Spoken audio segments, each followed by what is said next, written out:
It's Saturday night and I'm wore out. Man, what a day. What a day. Whew. We were top coating the asphalt drive, and that hadn't been done for 20 years, and it's whipped me. I'm going to hang in here as long as I can tonight, though. We have a new guest that will be in here. They should be joining shortly. I'll let him introduce himself, but this was on a recommendation from Long Rider. Thanks, Long Rider. Appreciate that. And he's a film guy.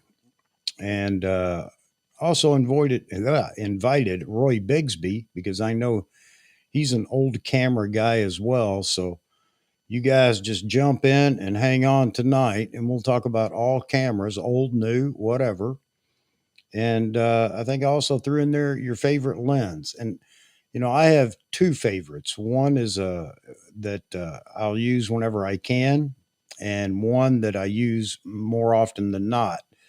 So my favorite lens really is the one that I shoot the most, I guess. So we'll let everybody get in here. Hello, James. Good to see you. Long Rider. Thank you for the tip, man. Yaman, good to see you, buddy. Greg Corker's in here. Good evening to you, sir.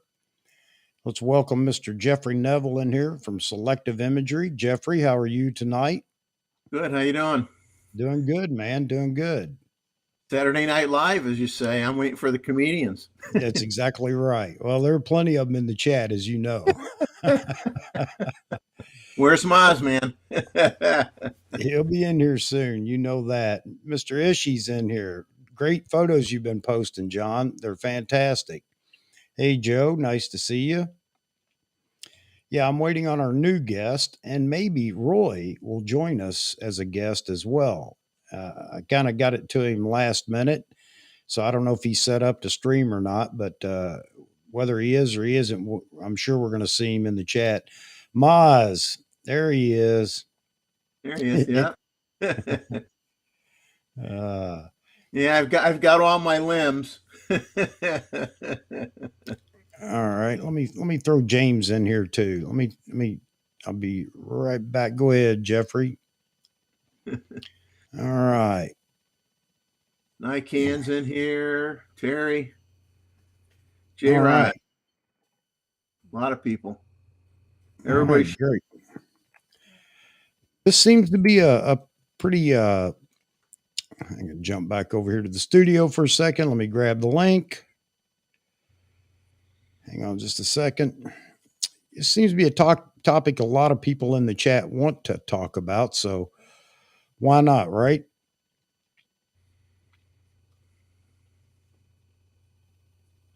All right. James, link sent. All right.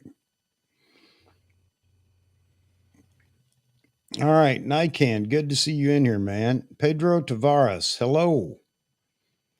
Pedro, if you've been in here before, I'm sorry that I've forgotten that you've been in here. Maybe it's your first time. I hope you like it. We have a great community here. Briar is in here too. Mr. Mega Briar Patch is in here. Good evening, Briar. Albert, hello. Hello, Albert. Everybody welcome James, J. Rod Photo Art. James, how are you tonight? Okay, let's do the audio check here. Let's see. I can hear you. Hey, Roy, good to see you. I sent you a link if you're prepared to stream to bring you in here to talk about all these old cameras.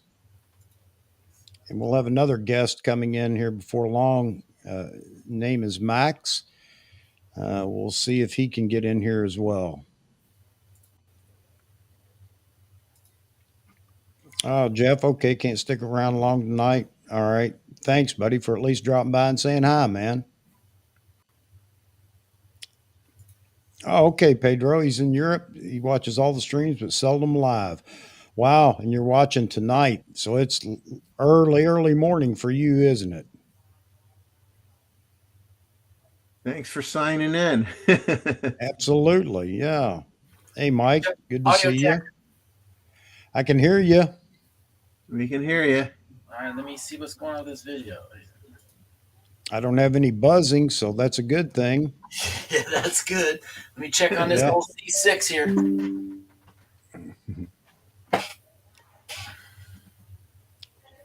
All right. We don't see any smoke or flames, so that's a good sign.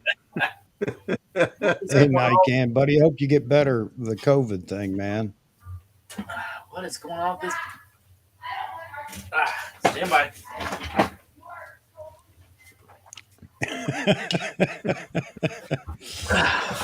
Mike, the topic tonight is old cameras, new cameras, film included.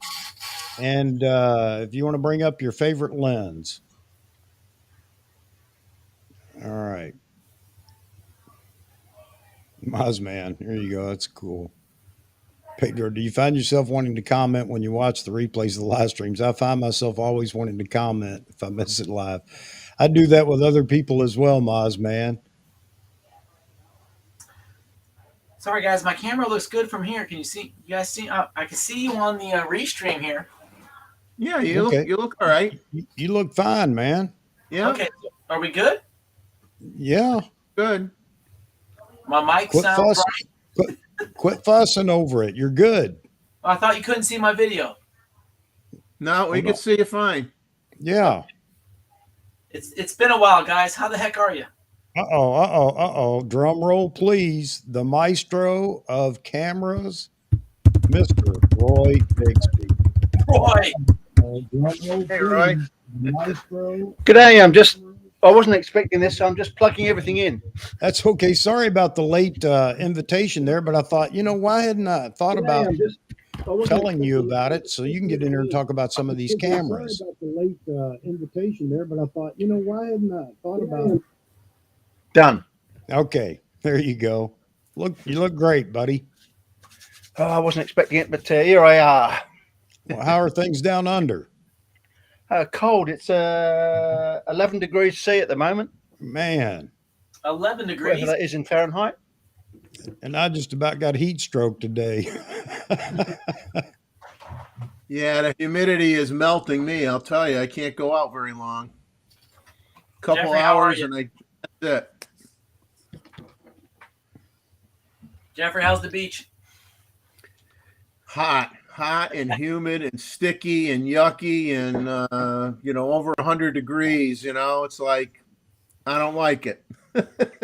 Nothing but rain up here in Maryland. We had a tornado the other day. What the heck? I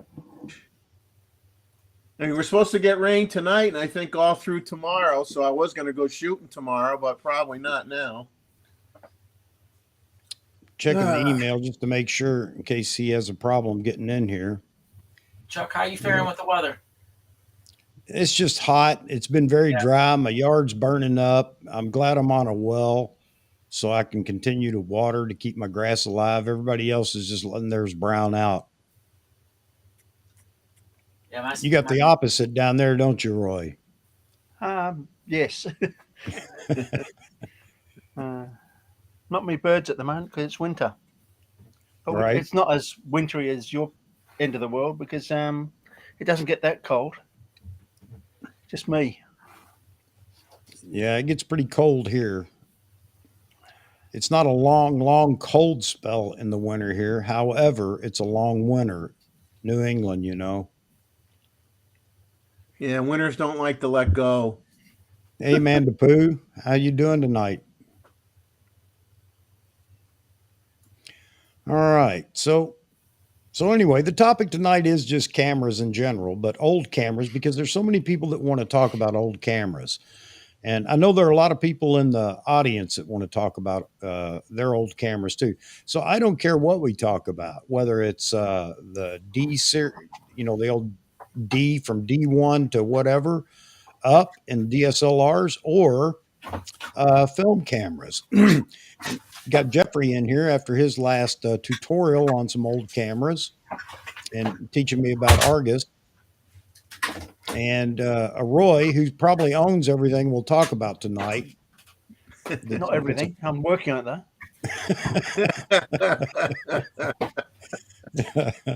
Right, Chuck, let's go to camera number 1. What do you got? My What do first you got film. there? This is the Nikon FG.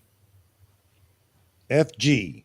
That's my first film camera. All right. That's why I have you all in here. I have no idea what an FG is. Well, it's the Nikon's It's blankety blank good.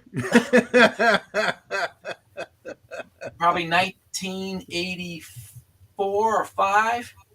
With an auto winder. Yes, with the I bought this MD14 in Hong Kong. Okay. When I was on a Navy, in the Navy there. But my dad, of course, was a Nikon guy, so I followed along. I went out and bought my own Nikon Ritz camera. Remember those guys? Oh, yeah. Oh, yeah. I used to live there.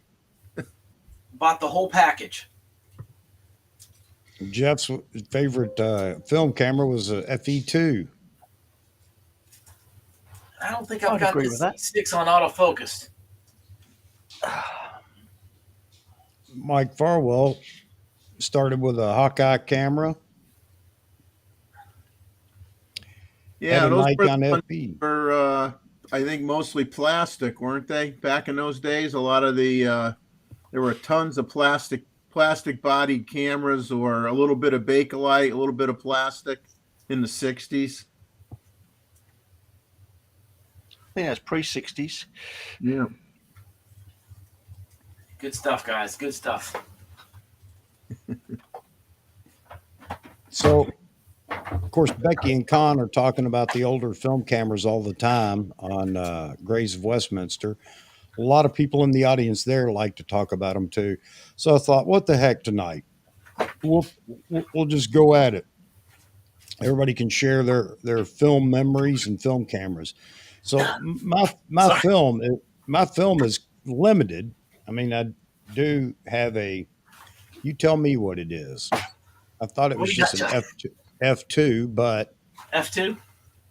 yeah, you guys tell me. Don't mind the ladybug on the hot shoe there.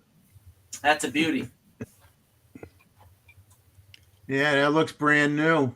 It is practically. I bought it at a pawn shop, believe it or not. Oh, it's the FE, so it's an FE2, I guess. FE Isn't or it? FM. Yeah. Yeah, my dad had the FM.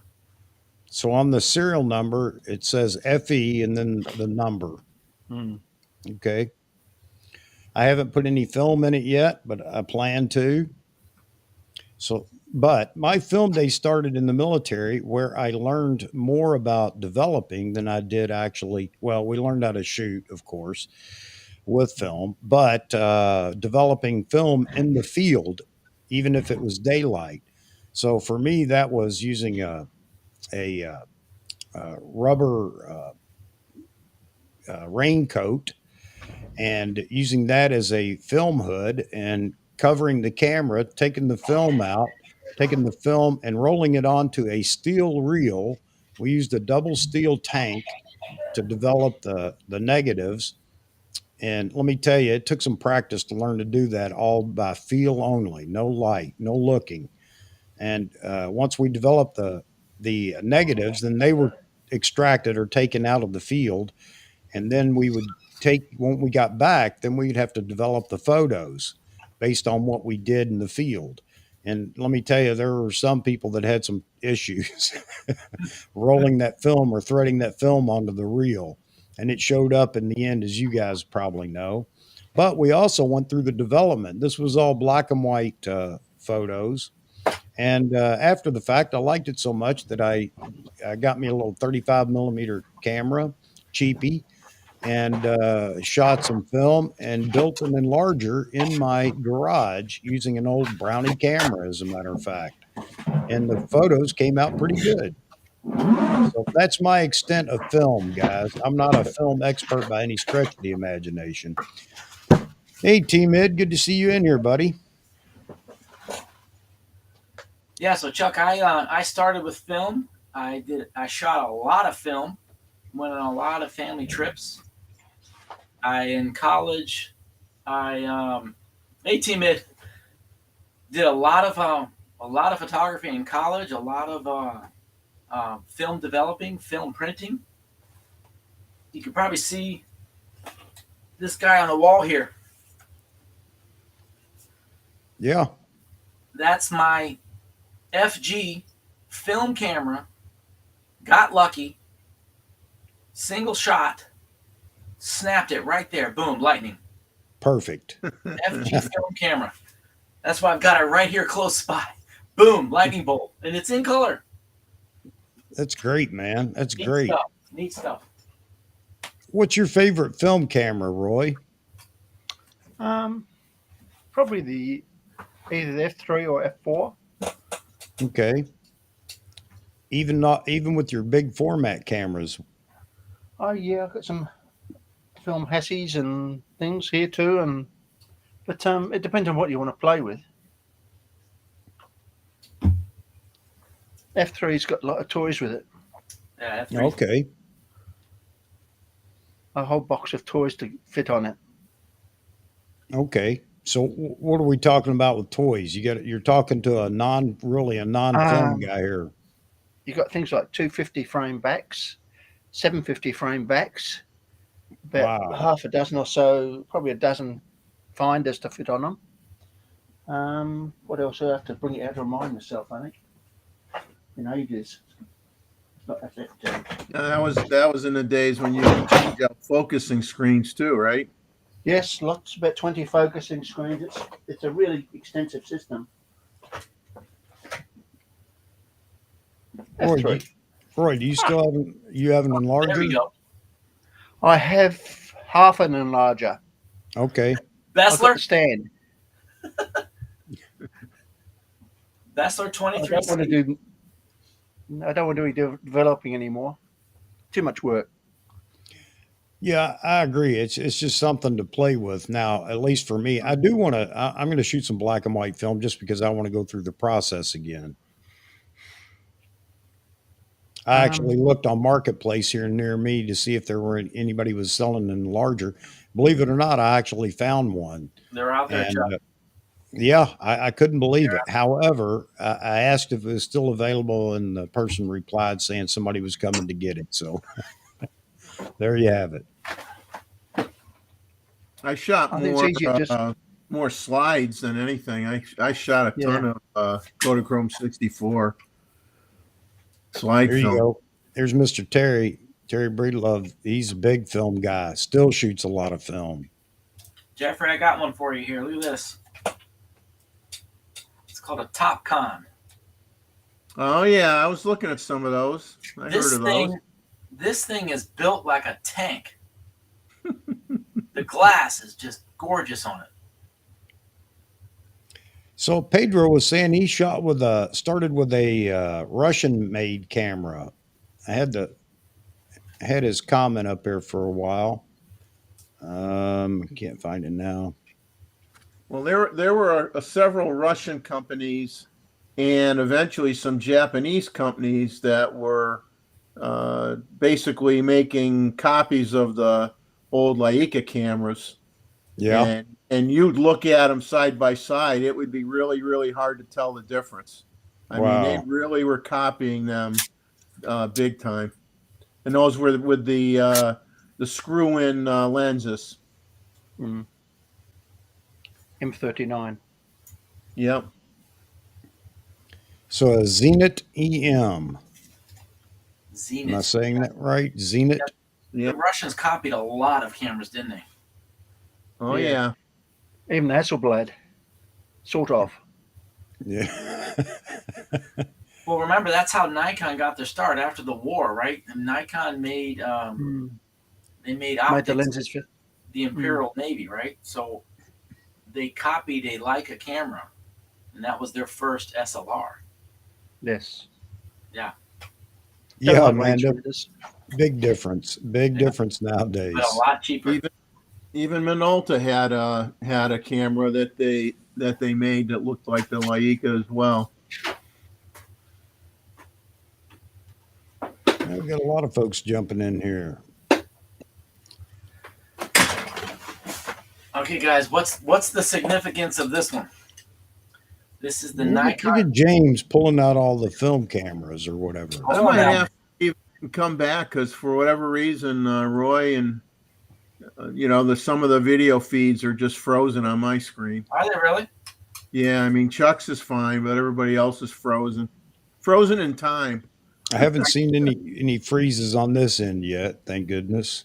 Jeff, get your history book out, man. This is the Nikon F501.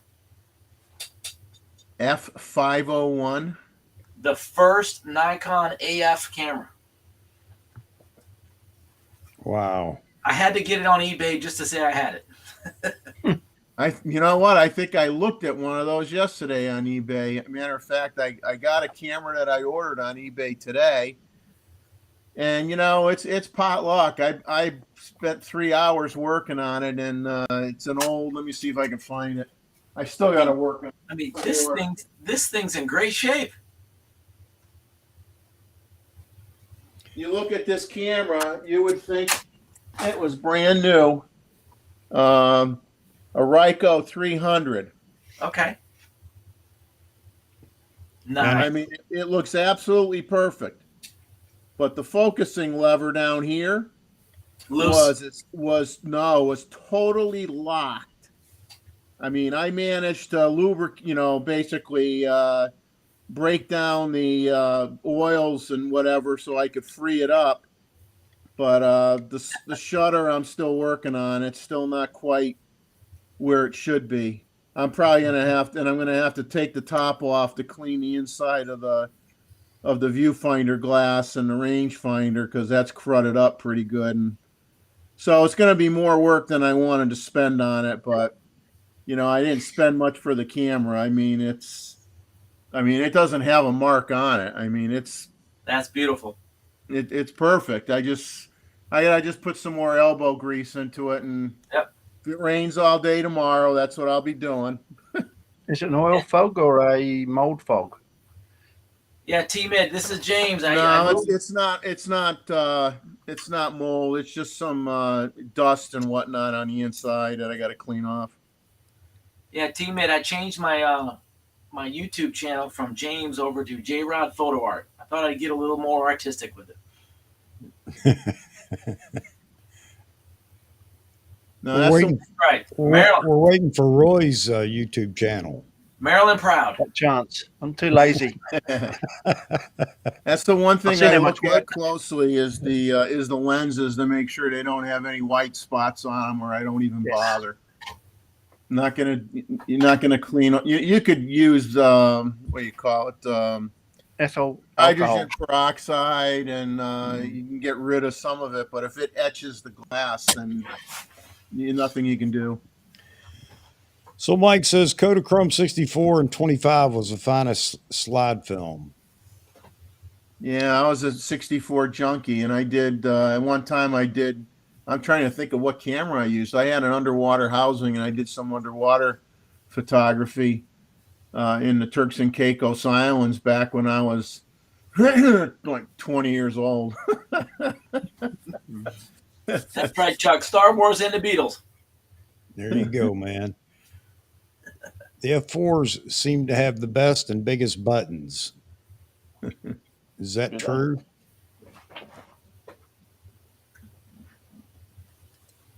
Mr. Ray Powell, is that there we go, F4. There you go. Look at that beauty. Looks like a DSLR. It does. It's the first of the modern. Yeah. It's pretty much the beginning of the modern SLRs. Tell me about it, man. It's just an F4. It's got a auto winder built in that's removable though.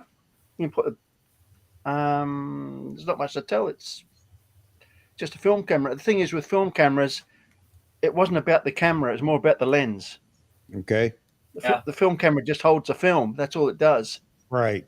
Yeah. A few little tweaks that make it a bit better than others, but it was all about the lenses in those days. So is that what the preference is when people talk about their favorite film camera? Is it just the camera itself was just, I don't know, more ergonomic form or something? You got a different shutter speed for some cameras, like 8,000 instead of 4,000. But apart from that, they're not going to do much more, are they? Yeah. All they do is hold film. I suppose you're right. F4 I just hear people talk about different film cameras and they'll say, "Oh, this was the best camera that Nikon, made or whatever." So it's really just an aesthetics thing or an ergonomics thing that they're talking about when they Mostly an say, ergonomics thing, "Okay, I think. I've got. I haven't got an F6 or a D6, but I've got most of the others, or several copies of. The F6, that was the last film camera, right? You can Yeah, still they buy kept that going till recently. Yeah. yeah, that was the last film camera, wasn't it? That was just a couple of years ago, I think is what Becky said, that they dropped production on it." That would take Yeah, most of the old lenses without damage as well. Some of the newer D bodies, if you put an old lens on it, it'll damage the mount. Okay. There's a I didn't, little. I didn't necessarily. Well, I really didn't have a lot of. Well, I had maybe a little bit of brand loyalty, a little bit. I had an SRT 101 Minolta, and then I had a Minolta XGM, which was an aperture priority camera. But I had an Olympus OM1. I had a Fujica ST 801. I never had I never had a Nikon film camera. My first I kind of went into Nikon and stayed with it when the D100 came out. That's what really got me into Nikon. Okay. Mm. So in the military at the time, we learned with Canon Canon AE1s, I think. 81. Programs. Yeah. Yeah. I think those were trying to think were they shutter priority or did they do both shutter and aperture? I forget. I can't even remember. I I know had a that. when they were shutter priority because my cousin had one and my Minolta XGM was Okay. aperture priority and I think his was the opposite. So one of them was full manual. The other, and Nikon at the time, the Nikon at the time was required a battery for either the light meter or whatever. And I remember them talking about it when I went through the course, talking about they chose the Canon because no matter what, you could shoot. Now, I don't know. Yeah. This may sound crazy, so you all got to help me. Was that the case at the time with the current Nikon camera? This would have been 80, 87. No. I'm sorry. It would have been 89, 90, somewhere in there. Well, I think the battery back then was just for the built-in light meter, and basically, if the battery went dead, if you just And did the 2016 rule or whatever, you would just Okay. figure it out on your own and still be able to shoot the camera, if I Good, remember Roy. right. most of those early cameras were shutter controlled electronically. Okay. So as soon as the battery died, you had no control of the shutter apart from the bulb, the default sync speed. Okay. Wow. Okay. So maybe that was the reason then. All right. What's funny about it is there weren't many shots that we were taking during daylight. Most of them were long exposure. So I think we were shooting Ilford 1600 black and white and pushing it to 3200 when we developed it. You I see can't that, even Chuck? remember. Got some, Mark has asked for a kind of introduction check for new viewers. Oh, okay. So let's go around the horn. Yep. All right. We'll start with you, Mr. James, since you brought it up. I'm too far behind on the comments. No worries, no worries. So I'm James. My channel is over on YouTube, J-Rod Photo Art. I'm just an amateur guy. I work full time, but I love photography. I've been doing it since I could pick up a camera, and I've joined in on these YouTube sessions. Great group of guys. We're connected around the planet, and we share all of our our styles, our thoughts, our knowledge of photography. Like I said, I like to do bird and wildlife photography. I'm on the East Coast of America, and I do shoot a lot of Nikon. That's pretty much all I've ever shot. I've had other cameras, but I jump on this channel every once in a while with the camera. So I'm Maryland East Coast. So just All right. Yep. Over to Jeffrey. Well, my name's Jeffrey Neville. I have a YouTube channel as well called Selective Imagery, and predominantly bird photography right now, but I do street photography, macro, landscape, seascape, pretty much everything. But for the most part, it's been birding for the last 4 or 5 years, and been shooting since I was 7 or 8 years old. My mom had every kind of camera you can imagine growing up, and I got to use them, so it got me hooked, and that was it. And Chuck's been nice enough to put up with me on his channel for quite a while now. Surprised I think it's the other way around. But it's just a great group of people that really love photography, and there's no brand bashing. And we're Nikon centric, but we appreciate everybody that just goes out there and takes pictures, whether you're shooting Fuji or Canon or Sony. It doesn't matter, just as long as you're getting out there and enjoying the hobby. And I'm not a professional. Unless I slept at a Holiday Inn, then I am a professional. Mr. Roy, this will be a long introduction, man. You've done it all. I've done a lot of photography. I used to be into software development many years ago and got offered a doctorate in that, for honorary only, of course. And I've been in cameras most of my life. You just recently stopped shooting, or for the most part, kind of retired. Yeah, You were doing a lot of commercial work, right? Well, I might have to pay a $150,000 tax bill this year. Uh-oh. Kind of turned you off.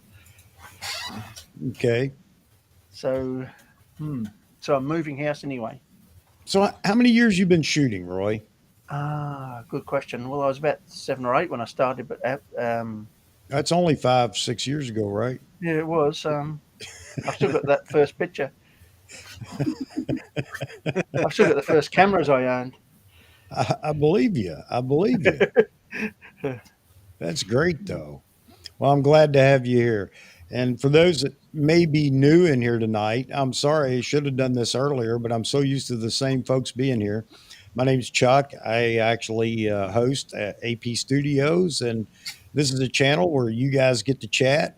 We put you in. We follow the chat constantly. That's why I'm so far behind on the chat, because I like you guys to be able to ask questions, get answers, or make comments and get responses.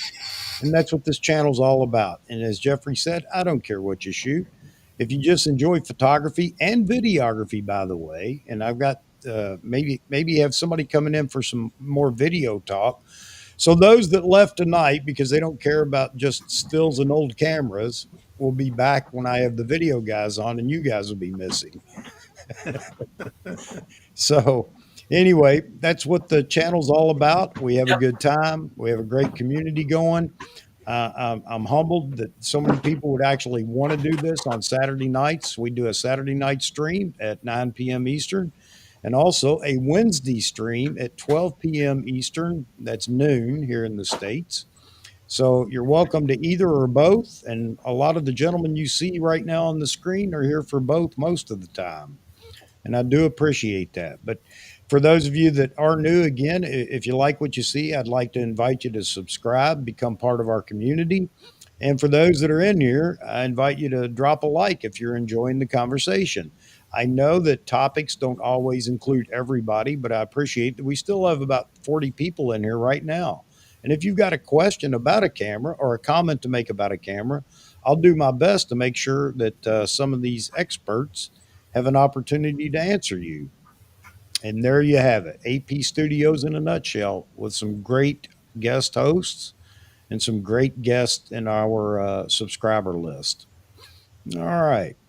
Now, how far behind am I? Here you go. Here's a question asking anybody remembers. Changing film in the middle of the roll so you can shoot a different ISO on the same day with one camera. That is I know people that did, but I never tried it. How do you do that? You do that with a bag. You put an arm each side, and you can take the film out and put it back in, but it never lined up with the original. Yeah. Trying to figure out how you knew which frame you were on if you tried to use that roll again. You got to miss a shot or two. Yeah, you're gonna lose a Yeah, shot or or- two usually. or mess up a shot or two. Yeah. See, I did the same thing, just developing using the old rubber raincoat to block the light. So instead of a film bag, now you brought that back to memory. They did mention that, but they said you won't have one. You're going to use what you have available when they taught us. That's why you carry more bodies than one. Yeah. I Well, still I do that, remember- Roy. So I have two different focal lengths that I can play with without having to change a lens. What do you Remember got when there, James? Processing was a big thing in the day, long time ago. Yeah. Everybody Well, we was- talked about that. The film kiosks in the parking lot of the shopping malls. Yeah. 1 hour developing. Yeah. That was never 1 hour. No, it wasn't. No. Fill out the information on the mailer or whatever, and they just send it out for you, and then they tell you when they were back. So, Z Wade, if you're watching, I will send you this lens to test. This What is it? This is one of two lenses that Nikon originally made as their first zoom lenses. So this big monstrosity 50 to 300. is the 250, the 250 millimeter f4. The zoom. So it's not a zoom. No, it's a zoom. It's the double check here. 85 to 250 f4 Wow. It- Push pull. is a beast. I mean, this thing has got a ton of glass on it. It was never meant to. It's not very clear. I mean, it's got an old mount on it. Maybe that's why they only made two of them. Well, the other lens they made was a wide angle zoom lens, which was pretty. That one was a major lens. So But what's this the date on that? Oh, geez. 85 to 250 f4. I mean, it must weigh. I mean, it's a tank. So what's the date? I mean, when was this? All right, let me look it up. That had all those dreamy images, huh? Since it was soft. So Terry's talking about Kodak Triax. He said you could shoot 2, 4, 800 on the same roll, develop as normal. Well, yeah, the latitude on some of the black and white films were pretty large. I mean, it's amazing what you could get away with on black and white film. John Ishii, film, he's a photojournalist and been doing that for a while. So he's talking about the Nikon F5 is what he shot. Chuck, 1960. 1960. Okay, that was the beginning of the Zoom telephotos. All right, let's put him up against the Z9 here. I mean, this thing is huge. Yeah, I can see that. It would look better against my FG, I think. Z-Wade, you want to test this one out? I don't know where Mr. Z Wade is tonight, but we'll bring him in if he wants to. Yeah, And come Long on, Rider's still waiting for Max. He's welcome in anytime he wants to join. Long Rider. I'm gonna leave and come back because, like I said, half the crew is frozen on my screen, so I can't see what they're showing. You just don't like your seat. That's all. I want to move to the lower left corner. Okay. All right, buddy. How's this for big? There you go. It's Nikon's 200 to 600. Their first one. The One- first oh, yeah. 200 to 600. I've Wow. been eyeing that one on eBay. Push pull, which I hate. Nice piece Man. of glass there. That was Hey, so let me ask you guys a question. If you've shot with those lenses, and I'm sure you have, Roy. So how, when you're zooming, that push-pull zoom, how difficult is that? I mean, or is it just... It's just a different way of using it. It's. I don't like push pull because it sucks in all the dust. But once you're used to it, it's no different. Yeah. Just one action. Huh. one action to focus, one to zoom. So let me ask you this too. How do you know what focal length you were shooting at? Any idea?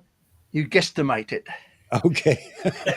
Not that it's important, but I mean, you know how nowadays you pull it into Lightroom and it'll tell you the focal length that you were shooting at, even on zoom lenses.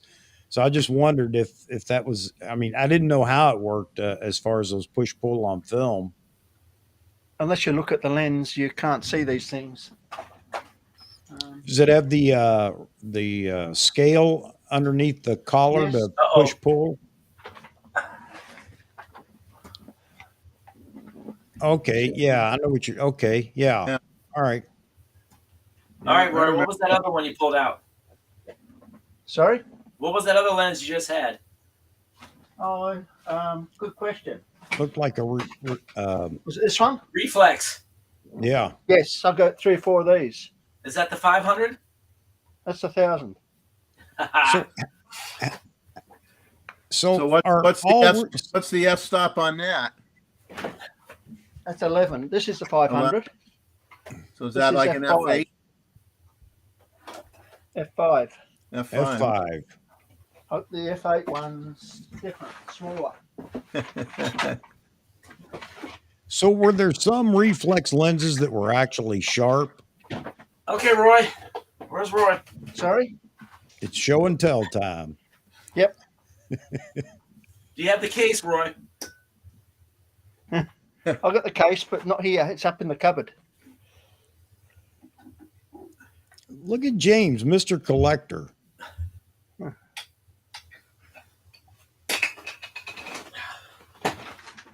Yeah, that F11 it's magic. It's a pain It in the is. ass. The F5's even better. Miles, man. Hey, you guys keep going big. I'm going to show you one going small. This is a fixed lens from an old Argus camera back in the day, and this is a 100mm lens, f4.5. That's it. So this That looks is like some of the old Fuji lenses. Yeah, this is let's see. Little 3.1 inches long. And that's with the a metal lens hood that unscrews. So here's the actual lens. Isn't that nuts? Wow. Well, Chuck, you said it was old show and tell night. Yeah. Well, that's why we're on. We're the old part. Are we showing our age? What do we have there, Roy? This is the difference between going between F8 Yeah. and F5. Wow. Wow. That's what happens when you increase the aperture on the lens. Wow. I just thought I'd show you that because people want faster glass, and that's the consequence. Wow. Yeah, you pay for that. That's for sure. So here you go on the Nikon side of the house. Yeah, I know that there was a difference in shutter speed between models and things like that. I think this goes to, what does it go to? 4,000 or 1,000. 1,000. So Early one. yeah, 1,000. Yeah, see, A lot of big lenses, big forearms. Yes. lot of the cameras in the 50s were like 1/300th to 1/500th of a second, and that was it. Okay, so here you go. Ray posted some photos. The Chinook photos were taken with a D50 and the 7300 camera body was 35 pounds. That's all, 35 pounds. Wow. Yeah, the reflex lenses are. Yeah, they're more. You don't buy them for bokeh. Collector's items. So that's what I was asking. Were there some reflex lenses that were actually sharp? I mean, I know that's an old issue with reflex lenses. Yeah. These are pretty sharp. You don't get as much contrast with the reflex. Okay. But you don't get astigmatism and chromatic distortion with them either, Okay. All because right. glass causes that and mirrors don't. Right. Okay. But So you they're put your quite- camera, you put your camera on a telescope. It's a whole different story. Like a really big Schmidt Cassegrain. Here you go. Mike West. Yep. Contax RTS 111 had a vacuum back, meaning the film would be sucked flat when taking pictures. Contacts are interesting. It's an interesting concept. You know, I never thought about that. Becky was talking about that too, about the light ceiling and everything else the other day, but not just the light ceiling, but that also keeping whatever on the back of the camera to keep the film flush against the shutter. Well, they had everything from in the early cameras. They would have foam, and then eventually they had pressure plates. But the real old camera or the old cameras, the amazing thing is a lot of them they were light tight because their manufacturing tolerances were so good. They didn't have any felt or anything in there like on a modern 35 millimeter camera where you always had the foam seals and everything. They didn't have any of that, and they didn't have a problem with light getting in. So, Roy, you answering that? Oh, it's just to type it out. Yes, it does. It shoots at sync without battery. Okay, and that's what you were saying. All the early ones did. All the early Nikons would shoot without battery. Okay. And Albert says, "Good to see you on a live stream again, Roy." I'm with him on that. Sorry, I was so late in getting the invite out to you. Kind of caught you off guard, didn't I? I would have tidied up the place. Now, who's got donuts? Gustavo says, "Where's the donuts?" It's coming. It's coming. Well, actually, if we go too long, you know what we're going to talk about. What's that? I won't mention it now. The grits. The grits. Yeah. Here's John Young. He started collecting Russian cameras when he married a Latvian gal. Fed 1, 2, 3, and Zorky 1, 2, 3, all Leica copies. Okay, made in the Ukraine and Russia after World War II. Wow. If you go on eBay right now, there are so many Russian cameras for sale, and they're all from a guy that's in Ukraine. Wow. So good luck trying to get it. You know, I mean, but there's this one person that says, you know, you look up where the person is selling it, and it says Ukraine, Ukraine, Ukraine, and it's all Russian cameras. Wow. Need the money. A ton of them. Wow. Terry says you can get a Barnack Leica about $200 to $600, depending on if it has a lens and the condition. The trouble is a lot of those, most of them don't work. Yeah, probably half. You know, I mean, they're nice to put on the shelf, but they don't work. Russian quality control most of it is sticky. Most of it is frozen shutters. I mean, I've had that with a few that I bought, and I've been able to fix them. But most of the time, you get frozen shutters, and trouble with eBay. A lot of those are like cameras they found in Grandpa's damp basement, and they're all got rust on them, and they're really yucky. But there is no. You know, they weren't in a closet in a relatively temperature controlled home. They were in a bad spot, and people pick them up, and then they try to pay $5 at a tag sale and try to sell them for like $50 on eBay.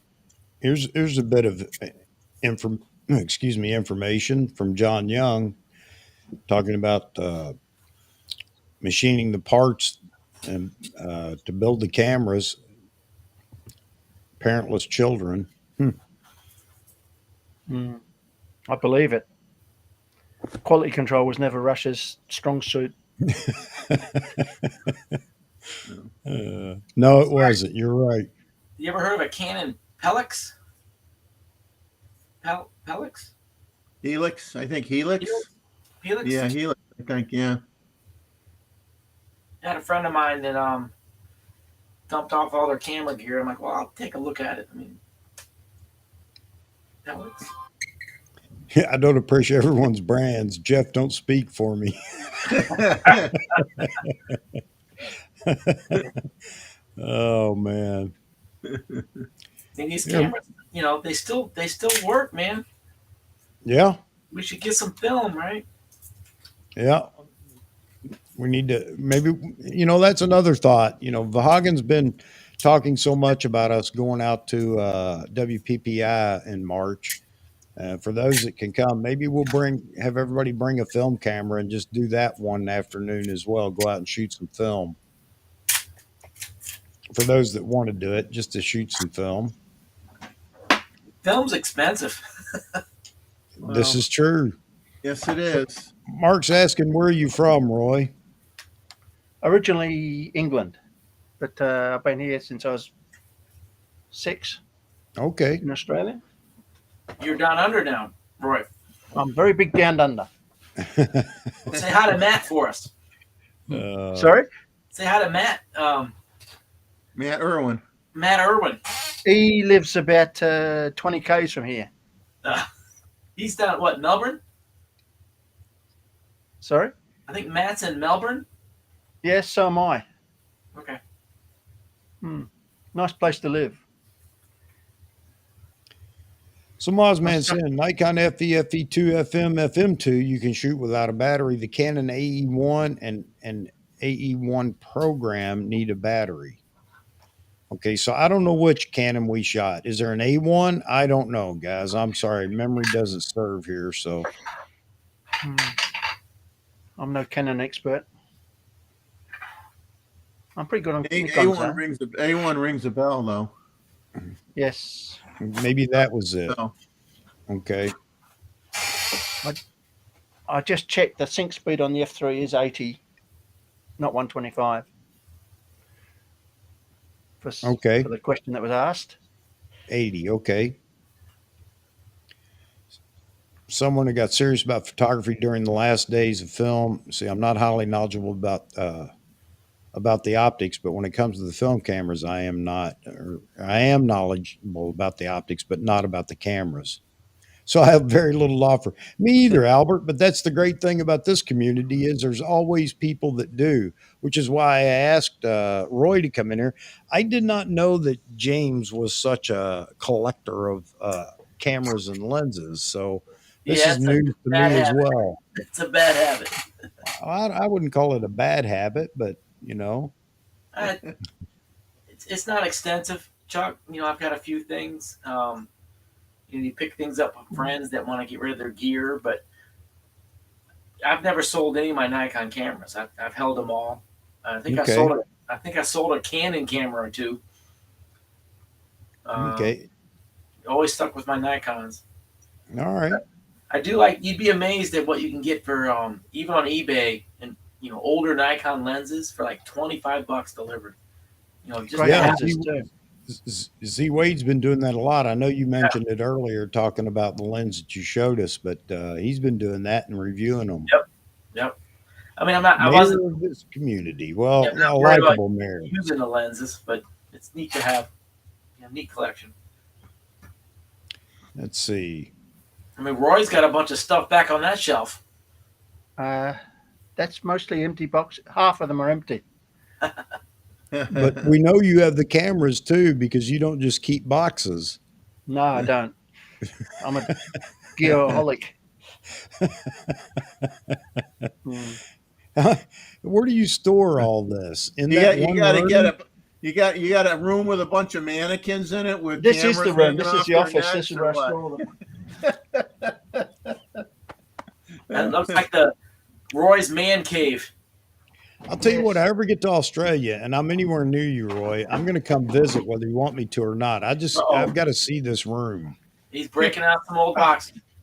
Oh, jeez. Look at the lenses. This is the AI lenses. Wow. I got one for AFDs, one for AFS, and one for Z lenses. That's how I store them. This is your real retirement plan, right? You're going to sell all this to Grays when you get ready I can't part with it. Well, just put me in your will, man. I'd like to have it. I'm always happy to donate cameras and stuff to places. Mozman, absolutely right. Back then, you had to use your brain. It's not like today. I had a guy try to give me change today, and the register wouldn't tell him what the change was, and he No. couldn't figure it out. You got stuck. It took him a few minutes to figure it out, and I had to actually correct him. I said, "You gave me too much." Well, back in film days, you had to use guide numbers to use your flash, and you had to Z-Wade be got very that quick. 1855. 1870. There Joe it is. talks about he always rewound with the leader left out. Yeah. Z-Wave, was that the FX 1855? I think this came with my D70. I think it's a DX. DX, yeah, DX. This is the DX version. Yeah. The 17 to 55 was a great lens there. Yeah. Hang on a minute, guys. Let's see. Where's Mozman going to come on? Here. Hang on just a second. He's too good looking for this show. Let me. No, Too much hair. DX. I have a funny eBay story for you. Going through old cameras, and someone was selling it was a Minolta. It was an old black-bodied Minolta 35 millimeter film camera, and so it was a black body with the white Minolta lettering in it, and the T was missing, so they were advertising it as a Minola. They couldn't figure out it was a Minolta, so they called it a Minola. And I'm like, sounds like somebody I want to buy a camera from, you know? You don't even a Minola.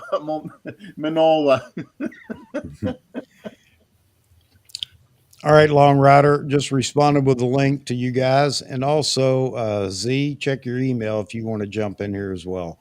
I don't care how many people we have in here. Some people say it's too many if you get over 3 or 4.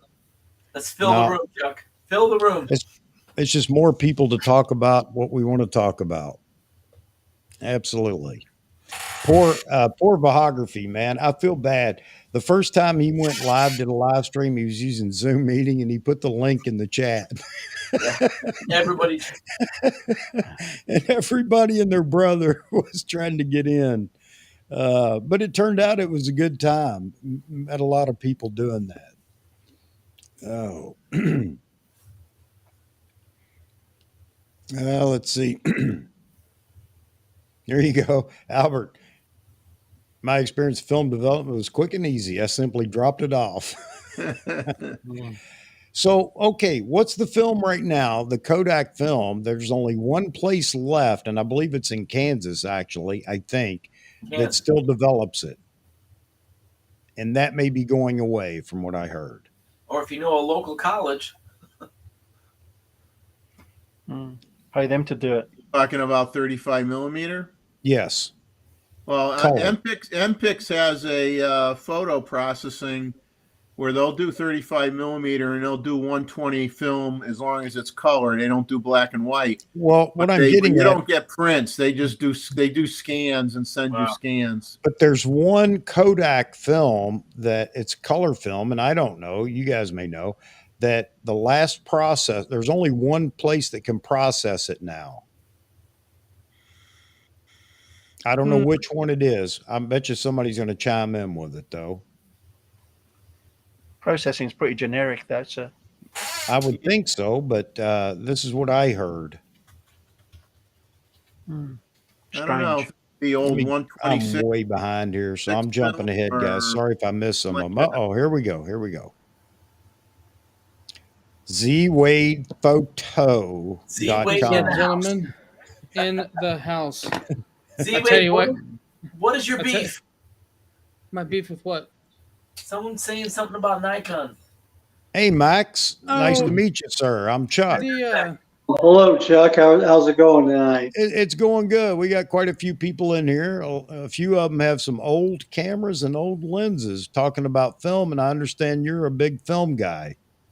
Well, I used to be. I started doing photography when I was 10 years old in 1968, a Kodak Duoflex 4, and Kodak 620 size Verichrome pan, black and white. Okay. And still the best film ever made. They never made a film better than Verichrome pan, except for Super XX sheet film. Okay. They've never made film as good as those two. I don't know what language you're speaking, but I'm sure somebody does. No, I'm just kidding. So that's what Long Rider was saying. He said that you were a film guy. So I got a question for you. I just asked this question. I don't know if you could hear it before you came on. Is there one Kodak color film that there's only one place that still develops that film? I know it doesn't make sense, but I know I heard this somewhere recently. Well, Kodachrome no longer exists.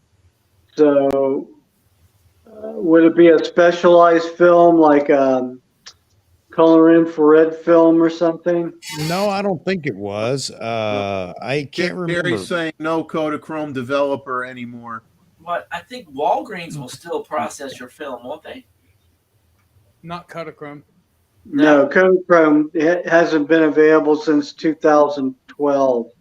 Steve McCurry shot the last roll of Kodachrome, and the only place that you can get it developed is actually here in Kansas. It's like it's like an hour away in Kansas, called the Winds. Yeah. Yep. Yeah. And supposedly that's going away too there. Is that correct? It's been away there. So no more developing. I mean, if you have the film, because there are people that have freezers full of film, right? Yeah. It should only be used now for movie props, because the only thing you can do with it is process it as a black and white negative, and it's a super dense, super grainy black and white. I mean, all the properties that made Kodachrome high resolution for the day are completely gone when you just process it as a black and white negative. So, yeah, I would sell it as movie props at this point. Wow. If you had it. There's a famous story, might be partially apocryphal, but Look at this when Kodak went from ASA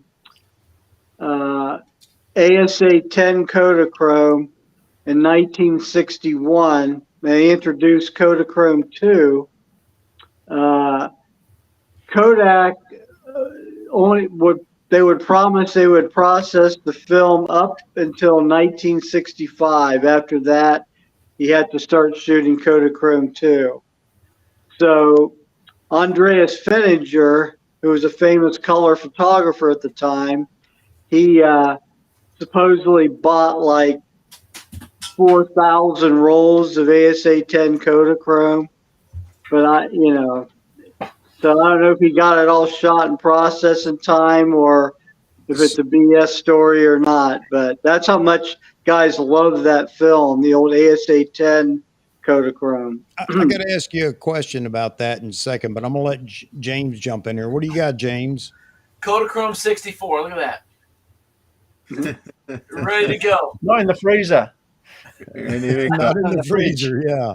Whatever, Kodachrome 64.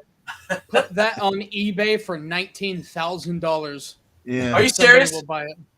Do it.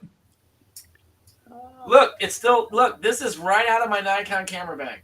Kodachrome X to be better. That's the original ASA 64 Kodachrome. What says Process K12. it says K14. You got the last version of it, yeah, from mid 70s on. All right. $27,000. Sold. I'd rather have Kodachrome X, but So now we got a film expert with camera experts. Man, I can't believe we need to have about 500 people in here to ask questions. Perfect with my FG. So let me ask you a question, Max. So if you can't process that film anymore, let's say somebody has it, why can't they process it? What is it? Different chemicals, or school me here? well, because Kodachrome it's used a process called dye imbibition. And so what happens was you didn't have the actual color until they were added to the film as it was processed. So you would make a black and white negative first, and then you would bleach the black and white negative, and then remove all the silver that wasn't exposed. Then for each color, cyan, magenta, and yellow, you did a separate dye bath. It's similar to how silk screening worked. So you'd go into a magenta bath, and then you'd do a reversal and a wash. Then you do cyan and a reversal and a wash. And yellow, reversal and wash. And you had to have trained chemists monitor all these baths to do Kodachrome. So basically Kodak made the process more simplified as the years went on, and they made the chemistry less toxic because the EPA started getting on them in the 70s. So this wasn't something you dropped off at the kiosk in the middle of the parking lot. No. No. Yeah, I always set my Kodachrome the best. I tried virtually every Kodak processing plant at its peak. I sent Kodachrome to Rochester. I sent it to Fairlawn, New Jersey. I sent it to Findlay, Ohio. I sent it to Atlanta, Georgia. I sent it to Dallas, Texas. I sent it to Chicago. I think I said Fairlawn, New Jersey. St. Louis. Color Labs, remember them? National Color Labs. Yeah, but I tried every Kodak lab. The best one for Kodachrome was Findlay, Ohio, without a doubt. That was the lab for Kodachrome. So I didn't know this was such a difficult process. Okay, so I wasn't completely wrong. I just had half the information. But thanks for clearing that up, Max. Yeah. So Technicolor is similar concept, but 3 separate strips instead of one film that you dye. You had a separate strip for red, green, and blue. Wow. Yeah. That's $20 on eBay right now. Chrome 64. So, are you auctioning your film off there, James? No, there's plenty on eBay. Oh, Chuck, you want to see the camera that has the best viewfinder ever made for a 35 millimeter rangefinder? And this thing makes Leica look like junk. Wow. Just a second. Let me go grab it. Sure. Yeah. Wow, man. Yeah, Jeff's talking about Findlay, Ohio, too, talking about processing. Oh, close to where you're at in Cincinnati. Okay. No. Sorry for... You're an hour behind. 2 hours. Oh, look at that. Hang on a second. Let me see if I can prioritize your... Nope, I want this one. You look good, Chuck. There we go. All right. That looks like a medium format. Nope.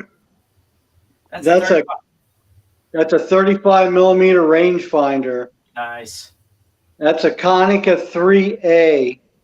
And what makes this camera unique, that viewfinder and you look through it, if you open both of your eyes, it gives you a 3D merged 1-to-1 image. and like half of the middle of the viewfinder has rangefinder patch. You have to be one-eyed to not be able to use the rangefinder in this thing. Plus the like I said, it's 1-to-1 viewfinder. Leica did 0.69, 0.75, they got as high as 0.78 in one of the Leica M4 variants during the last of the film era, but none of them got to 1:1. Canon didn't, Nikon didn't. This is it. And then you see that plunger-like device on the side? Which side? We can't see. Oh, yeah. Okay. Yeah. It looks like a plunger. Yeah. Oh, that actually is how you advance the film in this thing. Wow. You plunge it up and down twice. And then it has a this is the export version of this camera. It's a 50 f1.8 6-element hexanon. And I mean, the lens is like primo in this thing. So yeah. If you like a rangefinder, this is your camera right here. Wow. Never seen one. All right, Chuck. So, who has their first digital camera still? Who still owns their first digital camera? It's still in the family. Like I can walk across the yard and get mine. What was the Z-Wade? A Nikon D3200 was my first digital camera. I've got my second one. You got your second D90. one? All right, hold on. James is going to have everything he owns in front of the camera before we know it. Oh. He probably has stuff up in the attic too that we're not seeing. There you go, Mozman. Grew up in Rochester, free Kodak film and processing. Fridge had more film than food at times. Are you guys aware of a fellow on YouTube called Robin Wong? No, sir. Yes. Here you go, Chuck. Who is? Roy, you are? I think he's a repairer, isn't he? No, he's out of Singapore, or it's not Singapore. He's out of Kuala Lumpur, Malaysia. He's a Chinese fellow. He mostly talks about Olympus stuff. John Ishii, anyway. I know him. John Ishii's in Kuala Lumpur, Malaysia. Yeah. This is Robin Wong. Well, anyway, he did a thing about why are 40 millimeter lenses suddenly a thing, and so he was testing. I think it was a 20 millimeter on an Olympus, so 40 mil equivalent, and he came to the conclusion that he found it too limiting or whatever, and so I sent him a reply to his video where I said, well, I can tell you why, because for years and years and years, 45 millimeter was the standard focal length on fixed lens Japanese made rangefinders. I mean, 90%, Minolta, Konica, Canon, you name it, they all use 45 Yashica, they all use 45 millimeter lenses. This Ryko 300 is a 45 millimeter lens. There you go. 45. I like 40 millimeter focal length. I think it's for me it feels more natural to what my eyes see than even like a 50. I like. There you 40. go. Yeah. Well, I shoot with 43 millimeter. I'm one of those Pentax guys. Okay. Oh yeah. So this is interesting. Albert's talking about the Casey over at Camera Conspiracies apologized to Robin Wong the other day. Wow. I've never heard him apologize to anybody. Yeah. No, Robin Wong's a good guy. He's Camera Conspiracies is more of a comedy channel, isn't he? Yes. Well, allegedly. Shouldn't have to apologize for comedy. I've never really watched his channel. I remember his early days. It was low quality video with really dry humor, and I was like, I'm not feeling this at all. But I haven't watched him in like the last 5 years or something. Yeah. Charles Davis is Argus C3's 45 millimeter. Well, here's my C3 right here, and Yeah, this one is actually, it's a f3.5 50 millimeter Okay. car lens coated. Um,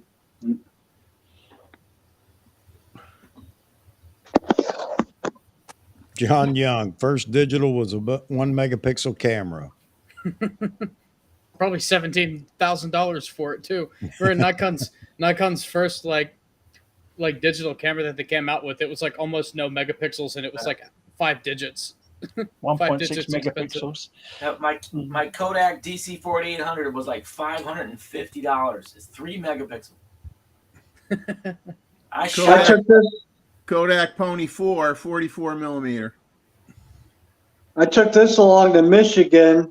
I still have 3 shots left in it. It's a Ricoh 500. I had it restored recently. It has trigger wind that winds to the left on the bottom of it. Wow. So it's like a Leica Vit, except it's fixed. And this has a 45 f2.8 Tomioka lens. Wow. This is before Yashica bought out Tomioka.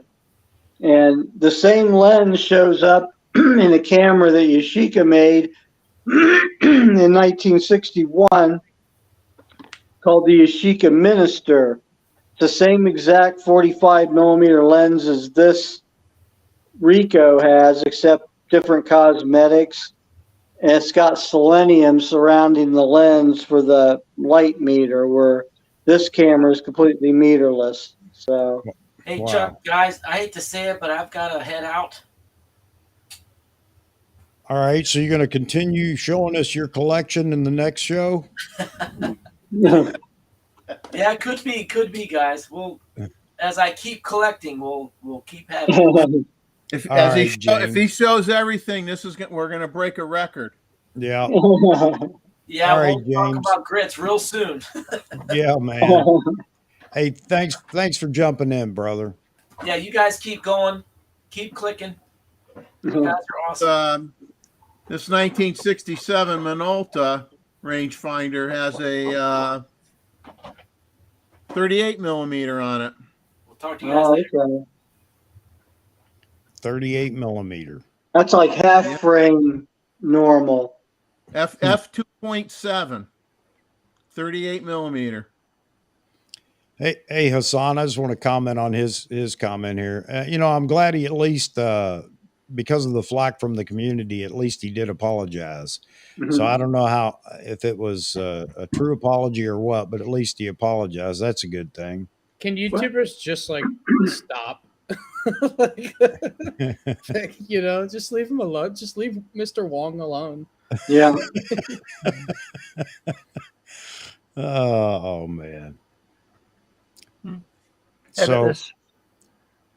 With all these old cameras and old people, I can't decide if this live stream smells like a nursing home or an attic.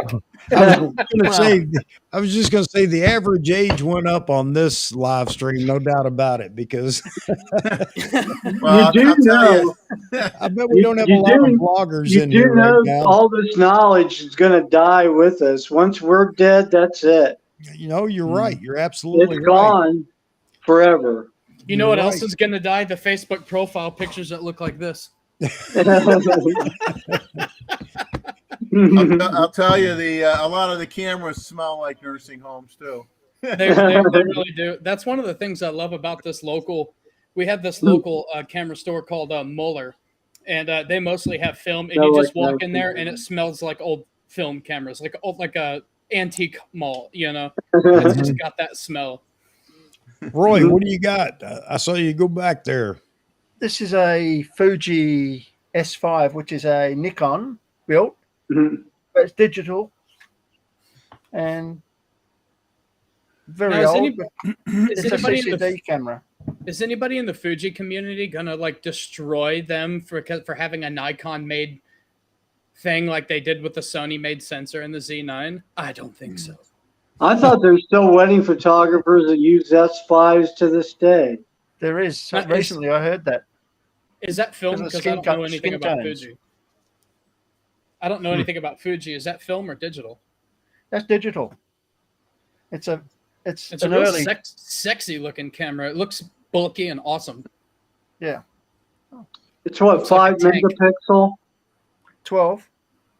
Oh, I like it. you I like can a pro shoot away body though. with that easy. Yeah. Yeah. I'm going to go older. Mhm.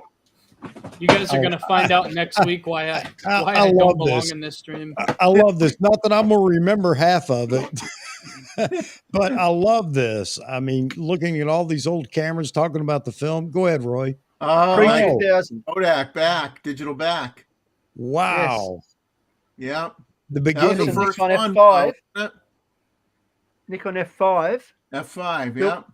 built up to be digital. Wow. Yeah.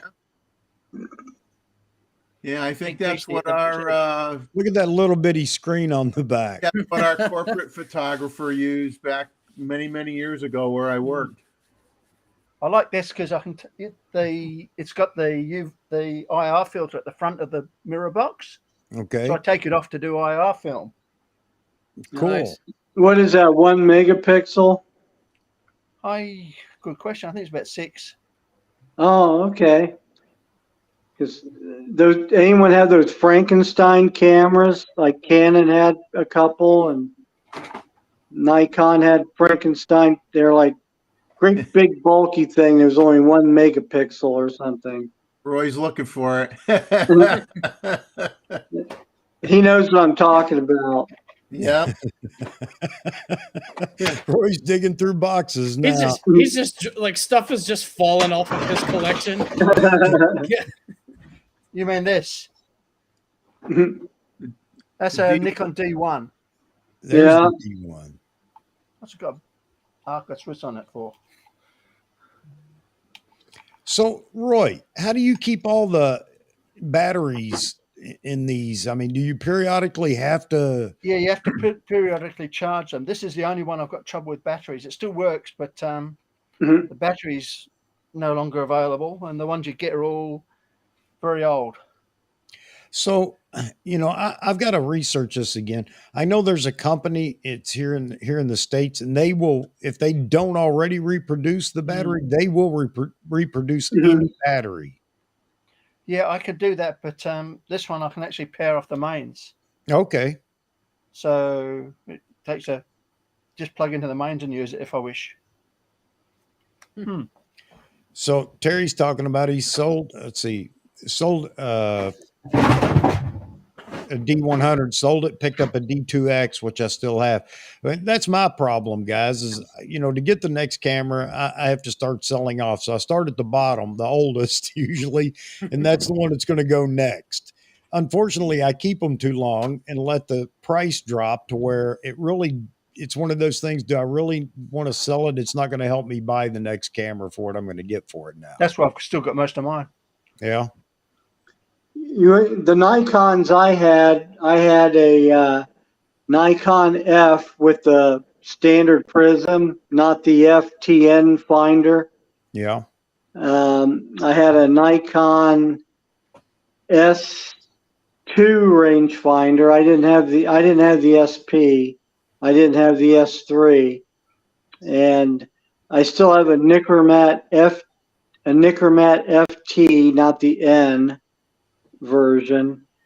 And the latest Nikon I had was a Nikon F2 with a standard prism. Those are kind of rare.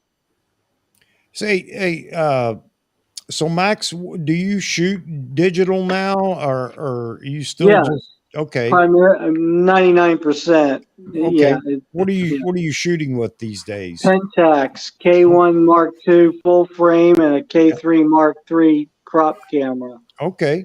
All right. So now we got Pentax in here, so I can add that to the. So I don't know. Nobody's ever mentioned shooting Pentax before, so yeah. Yeah. They All right. suit me fine because they're photography cameras. They aren't video cameras. And you can't buy that anymore from anybody else. So Yeah, I know, and that's a sticking point with so many people. Everybody wants Nikon to do another DF and mirrorless. Yeah, and you know what? I don't care if they do. That's fantastic. But right now, video is the thing, and they've got to get they got to fill out their lineup right now in their full frame. The Nikon Z9 is a fantastic camera, but none of that tech is offered in any of the full frame cameras below it right now because they're the older version. So Nikon's got to do something there before I want them to do something there before they think about a stills only body again. Yeah. They may do it because so many people did like the Nikon DF. I mean, it was the D4 sensor in that camera. So I don't know, maybe they will, but yeah, it's just one of those things. It's the times, isn't it, Max? It's just the times we're in, and companies have to stay relevant. Right. Yeah. Well, Pentax, and I deduce correctly, they're basically a hobby company owned by Ricoh. Yeah. Ricoh really doesn't care if they're profitable or not. And so Ricoh basically, because Hoya was going to just be done with them and let them rot. And Ricoh bought the rights to everything and kept them afloat. And so now they're going to be a Japan only company. And if you want Pentax stuff, you're going to have to order it and wait for them to send it to you from Japan. Okay. So I think that's going to start next year. Let me ask this question. Do you film guys as well as DSLRs and mirrorless cameras? So a lot of people are complaining right now because Nikon's not producing everything explicitly in Japan. Is that really an issue? To me, no. I mean, Pentax makes their bodies in Cebu, Philippines. I don't know if I'm pronouncing that right. Okay. CEBU. I think it's in the northwest part of the Philippines. Okay. And they make their limited lenses in Hanoi, Vietnam. But it's good stuff. I mean. Well, my argument with them is, and I'll let you guys, the other guys, chime in with their thoughts too. My argument is that, Nikon's not just sending it out to a bunch of whoever's and saying, hey, can you guys build this camera for me? Here are the parts, make it or whatever. Yeah. It's not like they don't have technicians and everybody there for quality control and everything else. Correct. So it doesn't bother me at all whether it's made in Japan or not. But some people are really hung up on that. A lot of people say they won't buy anything Nikon that isn't made in Japan. And I don't get it. But maybe you guys can tell me if there's a reason to feel that way. Roy, you have an opinion? Not much is made in Japan anymore. Fuji's still got some assembly places for some of their lenses and cameras.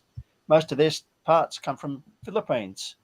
Yeah. Not very many cameras or even cars are made in Japan anymore because of cost of wages. Yeah. Well, Philippines, there you go, Max. So Cebu, Philippines, yeah. Yep. Does it make a difference to you, Jeffrey? Not at all. I mean, I worked for an aerospace company for 30 years, and I saw more stuff get outsourced to foreign companies than I'd want to tell you. And all I can say is whenever they moved product overseas, they had a whole team of people that went with that product. All the test fixtures went there. All the assembly fixtures went there. All the operation sheets went there. And the people were trained to work to those documents, and the quality control was the same. And it does not matter a hill of beans. And for anybody who gets all upset about that is a total idiot. It doesn't matter. And that's the reason I wanted to ask you guys what you thought too, because I don't care, but I wanted to know, okay, am I missing something here? Because I don't care. Remember at one time people used to say, oh, don't buy it, it's made in Japan, it's junk. Oh, I know. I brought that up in one of the forums and they just ignored me because don't buy it, it's made in Japan. Now it's only buy it if it's made in Japan. Zach, there was a time in the 70s, it was like when VCRs finally became cheap enough where comfortably middle class people could afford them. I won't say middle class, comfortably middle class. Right. And And so in it would be like 78, 79, 80, there was a period of time where you'd go into an electronics store and they would get a batch of, well, these VCRs are domestic Japanese VCRs. These have national written on them instead of Panasonic. Yeah. So it's like, oh man, I want the genuine Japanese national. That Panasonic could be from Taiwan. You just don't know. Yeah. I remember that. I Yeah. remember that. Zach, you got an opinion on it? I started off having a preference of things made in Japan or the USA, but to be honest with you, as time has gone on, I really don't care. Where something is made is more of a matter of like national pride than quality, Yeah. And so, like you can be proud of that America made something, but it's junk, Yeah. So Yeah.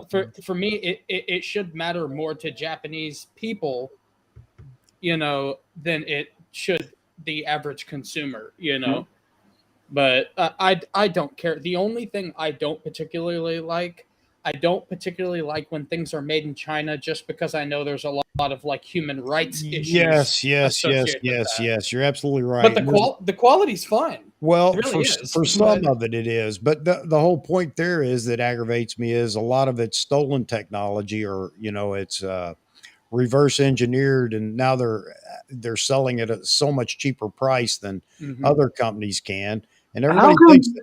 Go ahead. How come India hasn't taken off as a place for camera and optical assembly? I'm sorry, where? India they don't make optics and cameras in India. They make them in Thailand. Yeah. Why are they staying out of India? That's a good question. I don't know. I don't know if companies just don't want to invest in India to for manufacturing or production or whatever. I don't know. Well, India, I'm sure India is. If I remember correct, I think India has a lot of money invested in the pharmaceutical sector rather than like the gizmos and gadgets and like that. I don't know if that's true, but I do know that their money is just invested in like other things. Gotcha. Didn't an India company buy Volvo? I think Volvos are made in India now. I don't know. I think Tata, Jaguar, and a few others. Chosen by Design says even in Japan, the workers are imported from Vietnam or other countries to work in the Japanese factories. Toyota's doing that, is what he's saying. That's been going on since the beginning of time. Bringing in workers from. I mean, the American railroads were built primarily by Chinese immigrants. So the Panama Canal was everybody except people from Panama. Yeah. And Jeff and Leslie Wildlife Nature Photography, he says he doesn't really care where it's made or what it looks like. I care about the photos from the camera, just like I don't care what my hammer looks like as long as it drives a nail. There you go. That's a good analogy. Yeah, I'm not buying a hammer unless it's made in Japan. I actually this is may not be popular to say, but I actually have a preference for like non-American made goods, because I don't think that we're in a particularly good spot for manufacturing right now, except with military products and wealth generation out of nowhere. That's what we're good at right now. Yeah. No, you're right. And manufacturing in America, it's just all been, it's all but shut down. I don't know what we've done here in America, but wages for one thing, I think. And, I'm not going to deny anybody wages, but and again, we're not going to get into politics here. However, I still blame unions somewhat for that. I know unions do a lot of good, but they also hurt big companies too. So why don't we have more manufacturing here? Well, Jeff can speak to this one. He, since he was in aircraft, which I also work in aircraft, the creme de la creme that you wanted Starrett, right? You wanted Starrett stuff or Brown and Sharp. Now Brown and Sharp is now the tiny letters on a box that says Hexagon, which is all made in China. It's terrible. And even Starrett products, they have the same price, but the quality is not like what it used to be. And so it's like America has a knack of coasting on names but the quality is not necessarily there. They do it with guitars too. Like I'm a guitar player. You know, the parts are made somewhere else and it's assembled in the United States with a premium attached to it, you know? Yeah. But Here's I'd love the it someday. thing. I would love an American camera company, like a The small company that makes cameras, you know, in small amounts. I would love it. You know, last purely American-made camera was the Kodak Medalist 2. They made that camera until 1952. I had that camera. I used that camera a lot. I guarantee, though, none of you guys would want to use that camera much. It was a well-built, tough as nails clunker. It had a 103.5 hectare lens. It was a great lens. You had to cock it between each exposure. It was knob wind. You had to line up the arrows, and then you had to check behind the window. Then after you got number one going, then it would auto cock. Yeah. And little teeny viewfinder, little teeny rangefinder. That was American. It wasn't very innovative when they finally quit making them here. Jeff saying Tata bought Jaguar. All right. So there goes a British company. I don't know. Was it still a British company? Well, well, maybe not anymore. Right there. It isn't now, maybe. Right. We couldn't import Tatas for a long time. Can we import Tatas now? I've never seen one here in the States. Yeah. Maybe it's just because I haven't looked either. So Albert wants to know, and with you guys in here, maybe you have an idea. He'd like to buy a Konica Hexanon AR85 1.8 lens. So he says, if you know anyone selling the lens with clear optics, please let me know. If you guys, I'm just throwing it out there. I don't even know what that lens is. Yeah, that's a film lens. Yeah. Goes on a Konica T series, auto reflex T, T2, T3, T4, and the later Konicas, those weren't very good. And Konica had like 3 different lens mounts. They had the Konica F mount that lasted 2 years. Then they went to the T mount, and that's their most well-known one. Then they had an FS and an FT mount before they folded up their tent and combined with Minolta. So that's one of the great things about Nikon and Canon, for that matter. A few mount changes over the years. Right. That was always the big selling point that Nikon hung their hat on for so many years, was that old lenses could go on the new cameras. John saying Volvo's made in China. I didn't know that, but why not? China's buying up property in America so much you can't. I mean, I think that's helping drive up prices on a lot of property that's being sold. Oh, they say it's a change of the tribe. They're waiting for us to die. Yeah. Seriously. Lawn Rider says, I found one mint condition, $369 in Japan with a 100% seller rating. Is that in response to Albert's question about the Konica lens, Lawn Rider? Mm-hmm. Probably. Yeah, he listed the item number on eBay for Albert. Mm-hmm. Okay. Yeah. Look at you guys go, man. That's what's good about this community, boy. Somebody wants something or looking for something. There's 20 guys looking right away on eBay or wherever and trying to find it for someone. Oh, man. Okay. Looking down here at the comments, wanting to make sure we're answering. I know I skipped a bunch of them, but I'm trying to keep up, guys. I promise I am. Did everybody here that has a Z9 upgrade their firmware? Good question. Let's go to that for just a minute, because Z Wade Photo is not happy. I'm furious. I've had a very bad weekend.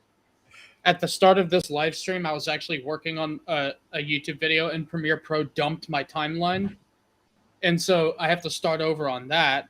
And I was working, making a video with the 50% of the pictures that were actually good taken with my Z9 today. Something with human eye tracking is off, because on the 4th of July, I did one with like a 95% hit rate, and today it was 50%.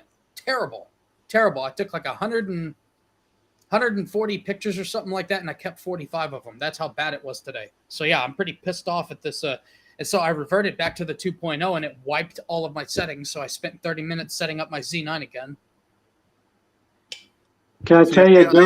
I have the opposite opinion of it. I put the firmware on and I tested it on small birds and tree limbs and bushes and areas where it wouldn't even focus, and eye tracking on birds, and it's perfect, working. Well, perfect. see, that's. Hey, I don't want to interrupt, but hang on a second. I want to say something to Greg real quick. Thanks for dropping in, Greg. And it's your wife's birthday, man. You make sure you treat her like a queen. Don't worry about being in here, but thanks for dropping in for a minute.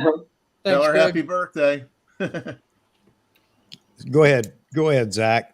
So the firmware, from what I saw, it was announced that they were making improvements to like bird, or bird tracking or animal tracking or something like that. And I was like, okay, that doesn't really apply to me that much, but I'll go ahead and get the latest firmware.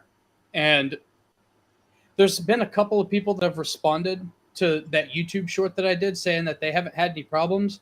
Some of the people that said they haven't had problems haven't used it on people yet.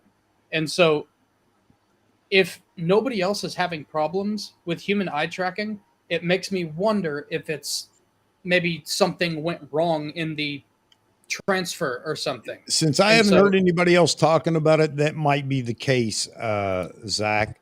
But I also understand the fact that just because some people aren't talking about it doesn't mean there isn't anything wrong. Because when Jeff and I talked about the issue with, I couldn't even get the Z9 to focus on a bird there several times.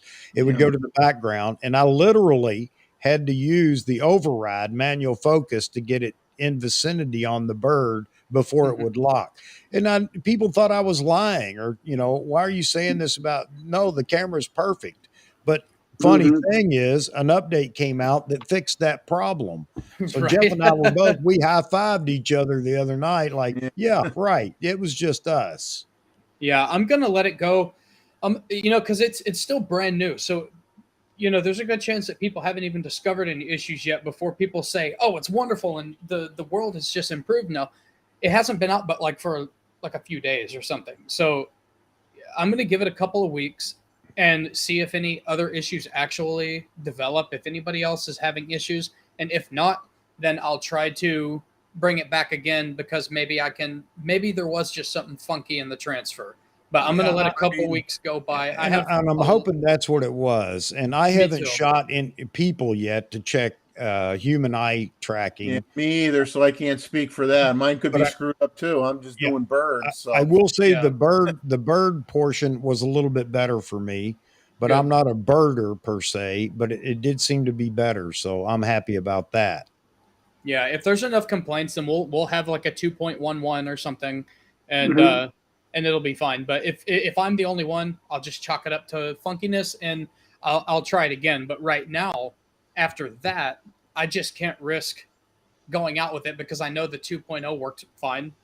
And I have a lot, I got to shoot at 8 o'clock in the morning, an hour away. I got to wake up at 5 to get ready and then go to a shoot. I'm not, after what I went through today, I'm not trusting it. So I just reverted, pissed off a little bit that it wiped all of my settings. I didn't know that was going to happen, but so yeah, Zach, I haven't tried it yet, but I did the photo shoot the other day. It was live. Some of that was live, and you could see, eye autofocus was just dead on, no problems, no issue. Never looked through the viewfinder, just had it mounted on the camera stand, and I could see the composition. As long as the composition was good, I just pushed the shutter button. So it was that 2.0? Yes. I haven't tried 2.1 yet on people, but I will here soon. And Mozman talking about his 400 4.5 should be shipping in the next week. Yeah, Nice. I can't wait for you to get it, Mozman. I want to hear more about it, man. You Yeah, still me owe too. us the review on your 200 F2. All right. So we just kind of mix it up here, Max. And, you know, I would hope you like us enough. You may want to come back. Yeah, well, me like you, don't you mean the other way around? Yeah, we just have a good time. We have a great community here. Uh, Not hearing one, anything from Roy up there. hey, one thing I tried on my vacation, I have a Pentax K33, and you know how Pentax is considered like the worst autofocusing cameras, right?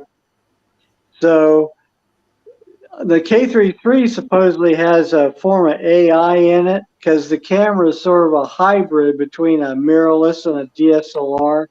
Right. So you have to put it on continuous autofocus with automatic profile and one other setting you have to do. And then you have to pick a zone autofocus that's like medium that covers a face and a little bit beyond. Then you have to pick face detection and eye detection. So I used a 50 to 300 on this thing, and I was tracking along a 4th of July parade and just putting in continuous autofocus as it picked out faces. Yeah. And out of 560 frames, 4 autofocus misses. So Wow. that's pretty good Yeah. for a camera that supposedly has the worst autofocus in the world. Yeah. Because he said he had 50 misses out of whatever. Hey, Max, let me school you here for a minute. All autofocus is now based on birds in flight. Hey, whether you do it or not, whether you do birds or not, that's how autofocus is now rated. You could be a portrait shooter and never leave the studio and never have an issue, but birds in flight are how we determine whether the AF is any good. That's kind of a running joke with us with the Z9. Yeah. And you're not all bird in flight photographers? No, I mean, but that's how that's the ultimate test for all cameras from this point forward, I think, is birds. Now, Jeffrey's okay with that because Jeffrey's a big bird photographer. Some of us shoot other things. I shoot everything. I just don't do any of it well. So to me, the camera works great. I don't know how much you know about the Z9, but when it came out, it wasn't a DSLR like we're used to, a D5, D6, D4, Right. D4S. It's so much more complicated now, and it has a very complex, until you get used to it. So don't beat me up, guys, but until you get used to it, a very complex AF system in it. So that's initially that's what you have to get used to and It understand. looks like it's sized like a DSLR visually to me. Yes, it is. It is. You know what I do love about the autofocus like setting though? Like on my Z6 II, you go to like in the I menu, it's like you have different. Where's my Z6 II at? Here we go. So in the I menu, you have like, you have like your AFC menu and AFS or whatever, and then you have like your area mode. I really like the setup on the Z9 where you have like 2 bars, and so you can select like the type of focus area you're doing, and then specifically whether it's humans or eyes or whatever, and things like that. Whereas this, it's all kind of like one thing, like it's just one screen. And the, so I like this one and the custom 1 and the custom 2 where you could do vertical, narrow vertical or horizontal strip or whatever you want on the Z9.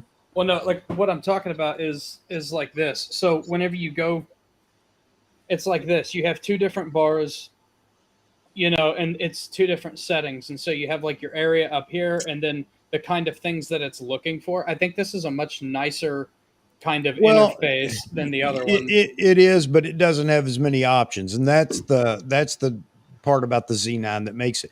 I say it makes it more difficult. It does, because you come from a DSLR, especially maybe, and you're used to a very simplified options list for autofocus. But the Z9 takes it to a whole nother level. Not that it's bad. I mean, it's just the fact that you have to learn it.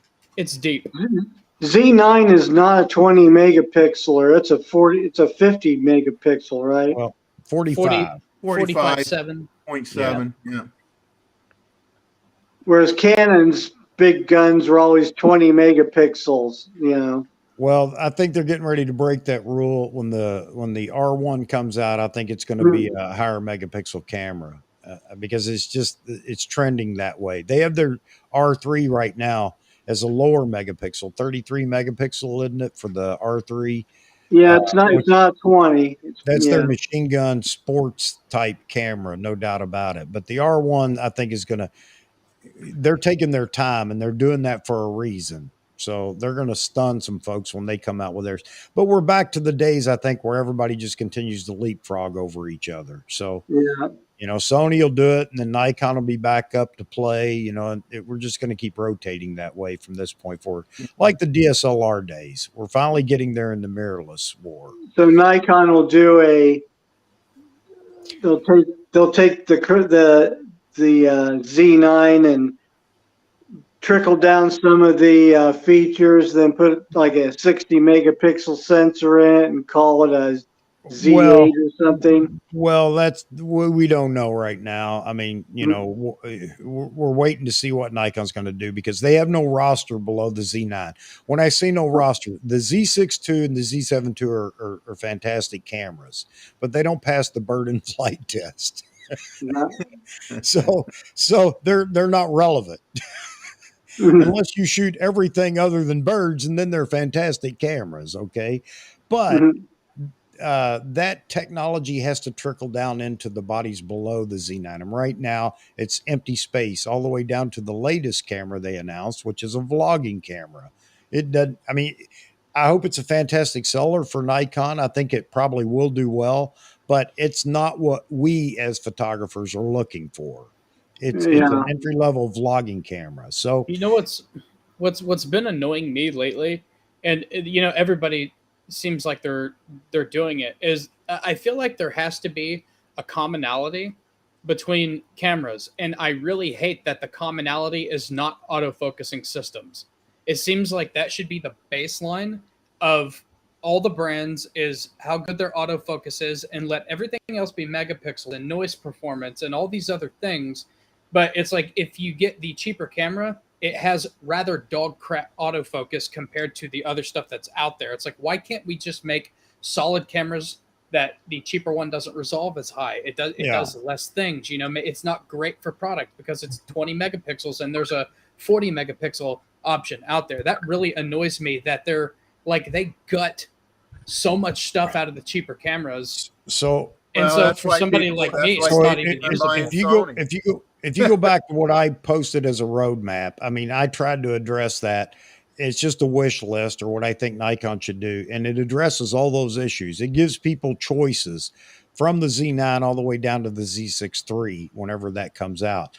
And people are talking about, we don't need a Z8, just make the Z7 III, the baby Z9 or whatever. I disagree with that. But the point is that you could offer all those different genres of photography in 4 camera bodies with the Z9, Z8, Z7 III, and the Z6 III, so that everybody can pick and choose what it is they want. The only problem with that is, depending on what you want, may cost you a little bit more. What about a crop camera for the D500 replacement? I think we're still going to see that. I really do. I think we're going to see it before too long. And I had predicted that, because we had 2 cameras supposedly registered by Nikon.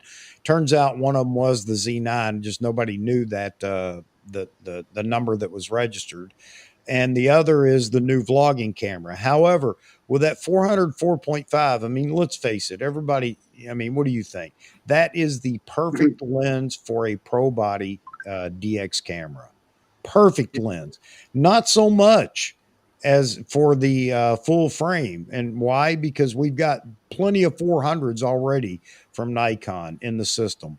And the 1-400 isn't that much different than the 400 4.5. So anyway, my point is, I think that lens is destined for a Pro Body DX camera. So hopefully we'll see that sooner rather than later as well. Gentlemen, my phone's overheating. I need to leave, but thank you for having me on. You're welcome, and you're welcome back thanks for coming in, anytime, buddy. Max. Thanks. All righty. Have a good one. Thank you for the film discussion. Yeah, I like the education. Was very good. Have a good evening, sir. You're welcome. Yes, sir. Hi, baby. All right. Anybody answer this question? A-shacked ohm lenses for Mr. Albert? Never heard of them. Me neither. Must be very rare. Yep. There he goes. All right. All right. Sorry, Albert. You've stumbled across. You stumped the panel. You win the prize. Yeah. Chuck will send you a donut. Yeah, no, not a donut. It'd have to be a camera body rather than a donut. It needs to be an NYC bagel. Classic NYC bagel. Yeah. Long Rider talking about you all. You guys probably saw the banner going on over here in the chat talking about the A1 and the Z9 between he and Mosmez. Is a lot of fun. But yeah, that R3 does look like a nice camera, Long Rider. I'll tell you, the R7 does too. Not that I'm going out and switching brands. So anybody that gets their panties in a wad, don't worry about it. I'm just giving credit where credit's due.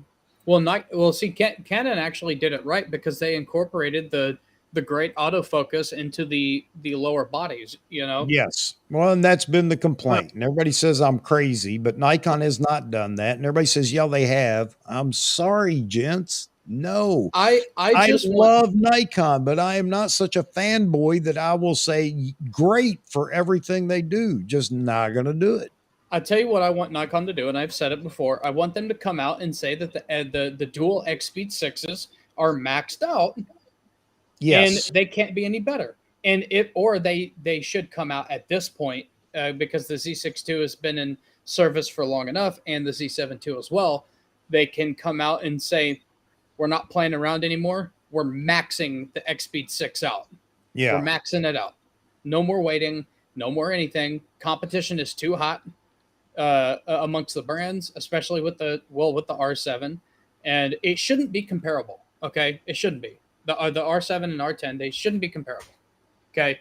But Nikon needs to step up and be like, well, with those out, here it is. Here's the firmware to just crank the Z6 II and Z7 II to 11. And that should be the end of the story. Or come out and say, we may have overhyped the dual X-Speed 6s because they made it sound like it was going to revolutionize the field. And it didn't. It was just, to me, better than the Z6 and the Z7, you know, and just better. But not by a huge amount. In my opinion. So this becomes the big debate, and I want to include Roy in this. I don't want him sitting over there thinking, "Hey, man, you asked me to come in here, then you ignore me." But so the big debate right now is everybody thinks, well, with all the firmware updates, that okay, so it isn't processor related. AF is all firmware. So what's the truth? Yeah. Well, I mean, the processor has to be able to handle the code and what you're putting into the firmware. So the processor does tie in with the firmware. I mean, it's like a symbiotic relationship. One kind of works with the other, and you will hit a wall with the X-Speed 6, but I don't know that anybody knows what that wall is. And I agree that Nikon should just say it how it is, man. Just, people may end up hating your guts or whatever. If you say we can't do any more with the Z6 II or the Z7 II, just say it, but you know why they don't want to do that is because they need to have something that if they say that people can go and buy that will do what they want, that they can afford. That's why I think And the XP7 processor is the only processor that we'll see coming, from this point forward. And excuse me, in the prosumer level bodies. What do you think, Roy? Well, it doesn't bother me too much, as most of my focusing is manual. But there's a big difference between face detection and bird detection. Face detection is based on Viola Jones algorithms, which are pretty standard. Mm-hmm. Then the bird stuff is totally different. So take it as you leave Yeah. it. I think the Z6 is quite a nice camera. I've got one. I've sold my Z7 too. And I agree with you. I agree with you, Roy. But my problem is I get stuck. I stick myself in the debate of what does Nikon need to do next. But because I can't sit back and say, well, Nikon doesn't even do anything. That would be crazy talk. Why should Nikon just sit back and not do anything? Well, you know what's Especially the market is so volatile right now in camera Yeah. brands. I mean, look at the marketing that goes into cameras, except for Nikon. And I'm going to pick on Nikon. You can bet I am, but I'm going to continue to buy Nikon. So don't anybody worry about that.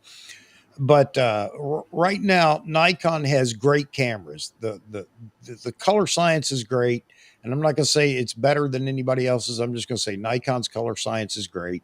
The ergonomics of the camera are great, and we're used to the menu, so the menus are great. However, you can get used to any menu system and say it's great. But as far as marketing, Nikon is not in a good position. Can we agree on that?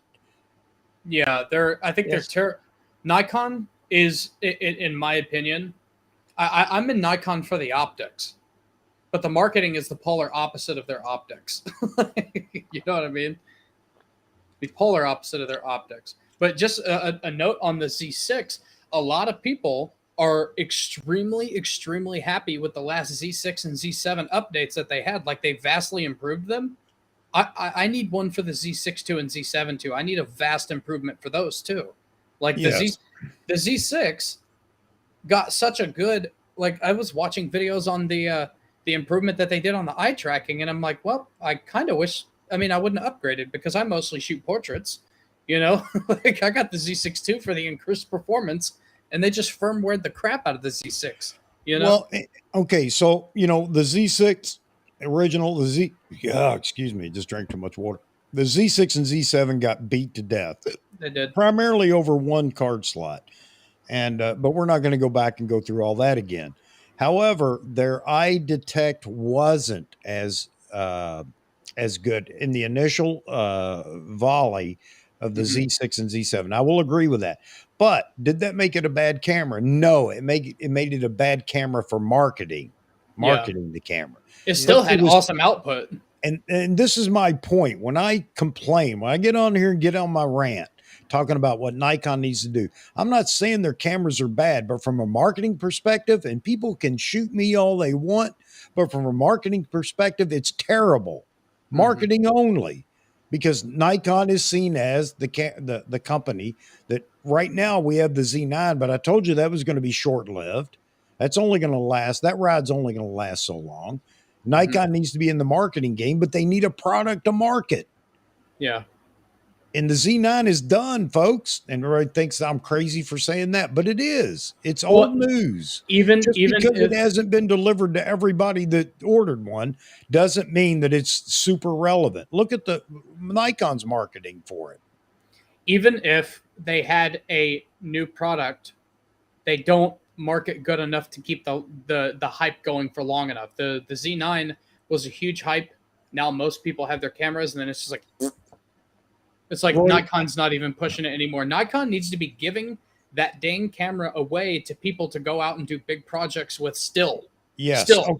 Okay. Hang on a second. Ray, thanks for dropping in here, man. I know it's late for you, but I do appreciate it. I seriously do. And Jeff, hope to see you. Leslie left too. Huh? Jeff and Leslie left too. Okay. Sorry, man. I missed them going out. I know he had said earlier he was going, but he stayed in here for a while, and I'm happy for that. Blah, blah, blah, blah. What was I going to say? I don't know. I'm still suffering from sun poisoning today. I agree with you, Moz, man. I love the Z6 II in low light. The Z9 does really good too. I focused in a dark room on a black cap of some wasp killer, and it found focus on it. Really kind of insane. Okay. All right. Hey, Roy, you looked like you had a comment earlier. Okay. I think AF is really overrated. I don't use it much, but there's a big, like I said earlier, there's a big difference between bird in flight and face detection. I think they're two separate things. I don't see that Mr. Z Wade is firmware update caused the problem, because the way it updates is fairly secure. It can't really corrupt during the upgrade very much. It'd be very difficult to corrupt. At the end of the day, I've been a single point shooter for the last 8 or 9 years, and at the end of the day, I'll go back to that if it starts to fail me. You know, I can guarantee those results. I haven't had a chance to try the face detection on the new firmware, but I've tried the further distance type bird in flight, but not on birds, and that seems a lot more accurate and more stable. And they've got rid of that small bug, and so yeah, I found it to be too. It is a big improvement. Hey Zach, Nikon sent me a link to a YouTube channel, a guy named Sydney. I'll find it. Maybe I'll post that in the description. It's he's doing a 8K raw review on the Z9, and he does a fantastic job on it. Here's yet another thing that Nikon hasn't really exploited about the Z9. Can we agree on that? Yes. Yeah. Okay. Yes. So, and as soon as everybody finds out, because not everybody knows, they just heard 8K raw and didn't pay any attention, but that needs to be seen. You know, it's one of those things you need to see a creator out there using it. Well, this guy did, and it looks fantastic. I'm not saying everybody has to shoot it, but again, back to marketing. You know, Nikon did send him a camera finally 2 months ago. How long's the Z9 been out? And said, here, do something with this in 8K raw. And he did. And it's great. Why isn't there more of that out there from creators? Not stuffy ambassadors or stuffy wannabe ambassadors, but from true creators, because that's what people trust. Well, like you said, Mark, well, I'm going to back up a second before I comment on what you just said. Is the marketing problem, and the marketing problem, like I said, it isn't that the Z6 II and the Z7 II are bad cameras, because they're great cameras, but the problem is that the competitors, and it doesn't matter, Nikon would do the same thing. If you find a gap, or you find something that you're better at than somebody else's brand, you're going to say, look, they can't do this. And that's exactly what Sony did to Nikon. You can't, you can't, your autofocus isn't as good, blah, blah, blah. And it happened to really only matter for, if you're shooting race cars or birds in flight. And so for 90% of the people out there, it doesn't matter a hill of beans. Those cameras are phenomenal. They do what you want it to do, but it's like they found the open wound on the arm, and they just kept digging at it and digging at it and digging at it. And now, that the Z9, in my opinion, from what it lacked with autofocus capabilities, it's not lacking anything now. I'm sorry, folks. You're right. It's right up there with, whether you want to say the R3, the A1, whatever. It doesn't matter anymore. But the problem is, the naysayers are going to say, well, Nikon only has one good camera that can do everything well. Yeah. And Nikon Nikon probably doesn't want to say to Z6 II and Z7 II owners that the Speed 6 is maxed out, because, like I said, they don't have anything else for them to go to right now, and they can't afford the Z9. Yeah. And they have to do something quick. They have to do something quick. I agree. You can't be a one-trick pony when it comes to satisfying all the requirements that everybody might have. It's gonna. So here's our problem, though, Jeff. Our problem is people that are satisfied because they just don't care are crapping all over this ranting about they need another camera. And okay, I know everybody's got an opinion, But here you go. George talks about, agree, love the cameras for landscapes and astro, for wildlife, ugh. So Yeah. this is the more common comment you see about the Z6 II and Z7 II. Yeah. Again, great cameras, for almost everything. But and you know what? I go back to, I argue from the point of marketing and Nikon's name. Okay, without a full lineup or cameras that fall out with this new tech, Nikon's marketing is terrible, Well, because everybody's going to go to what? Canon or Sony. And I know people say, no, everybody's not going to. I know that there are people that are actually jumping from other brands to the Z9. Okay. And I think that's a great thing. Not, there isn't a horde of people doing it, but there are some that are doing that. But when you go look at a camera line, a brand, Nikon doesn't have a full lineup like everybody else, because we've already talked about it. I think Roy talked about it too. You talked about it, Zach, and you too, Jeffrey, that you look at the cameras that fall out under the A1, and they have that tech that's flowing down the food chain there. Cameras under the R3 and R5. Well, the R5, it's flowing down the food chain.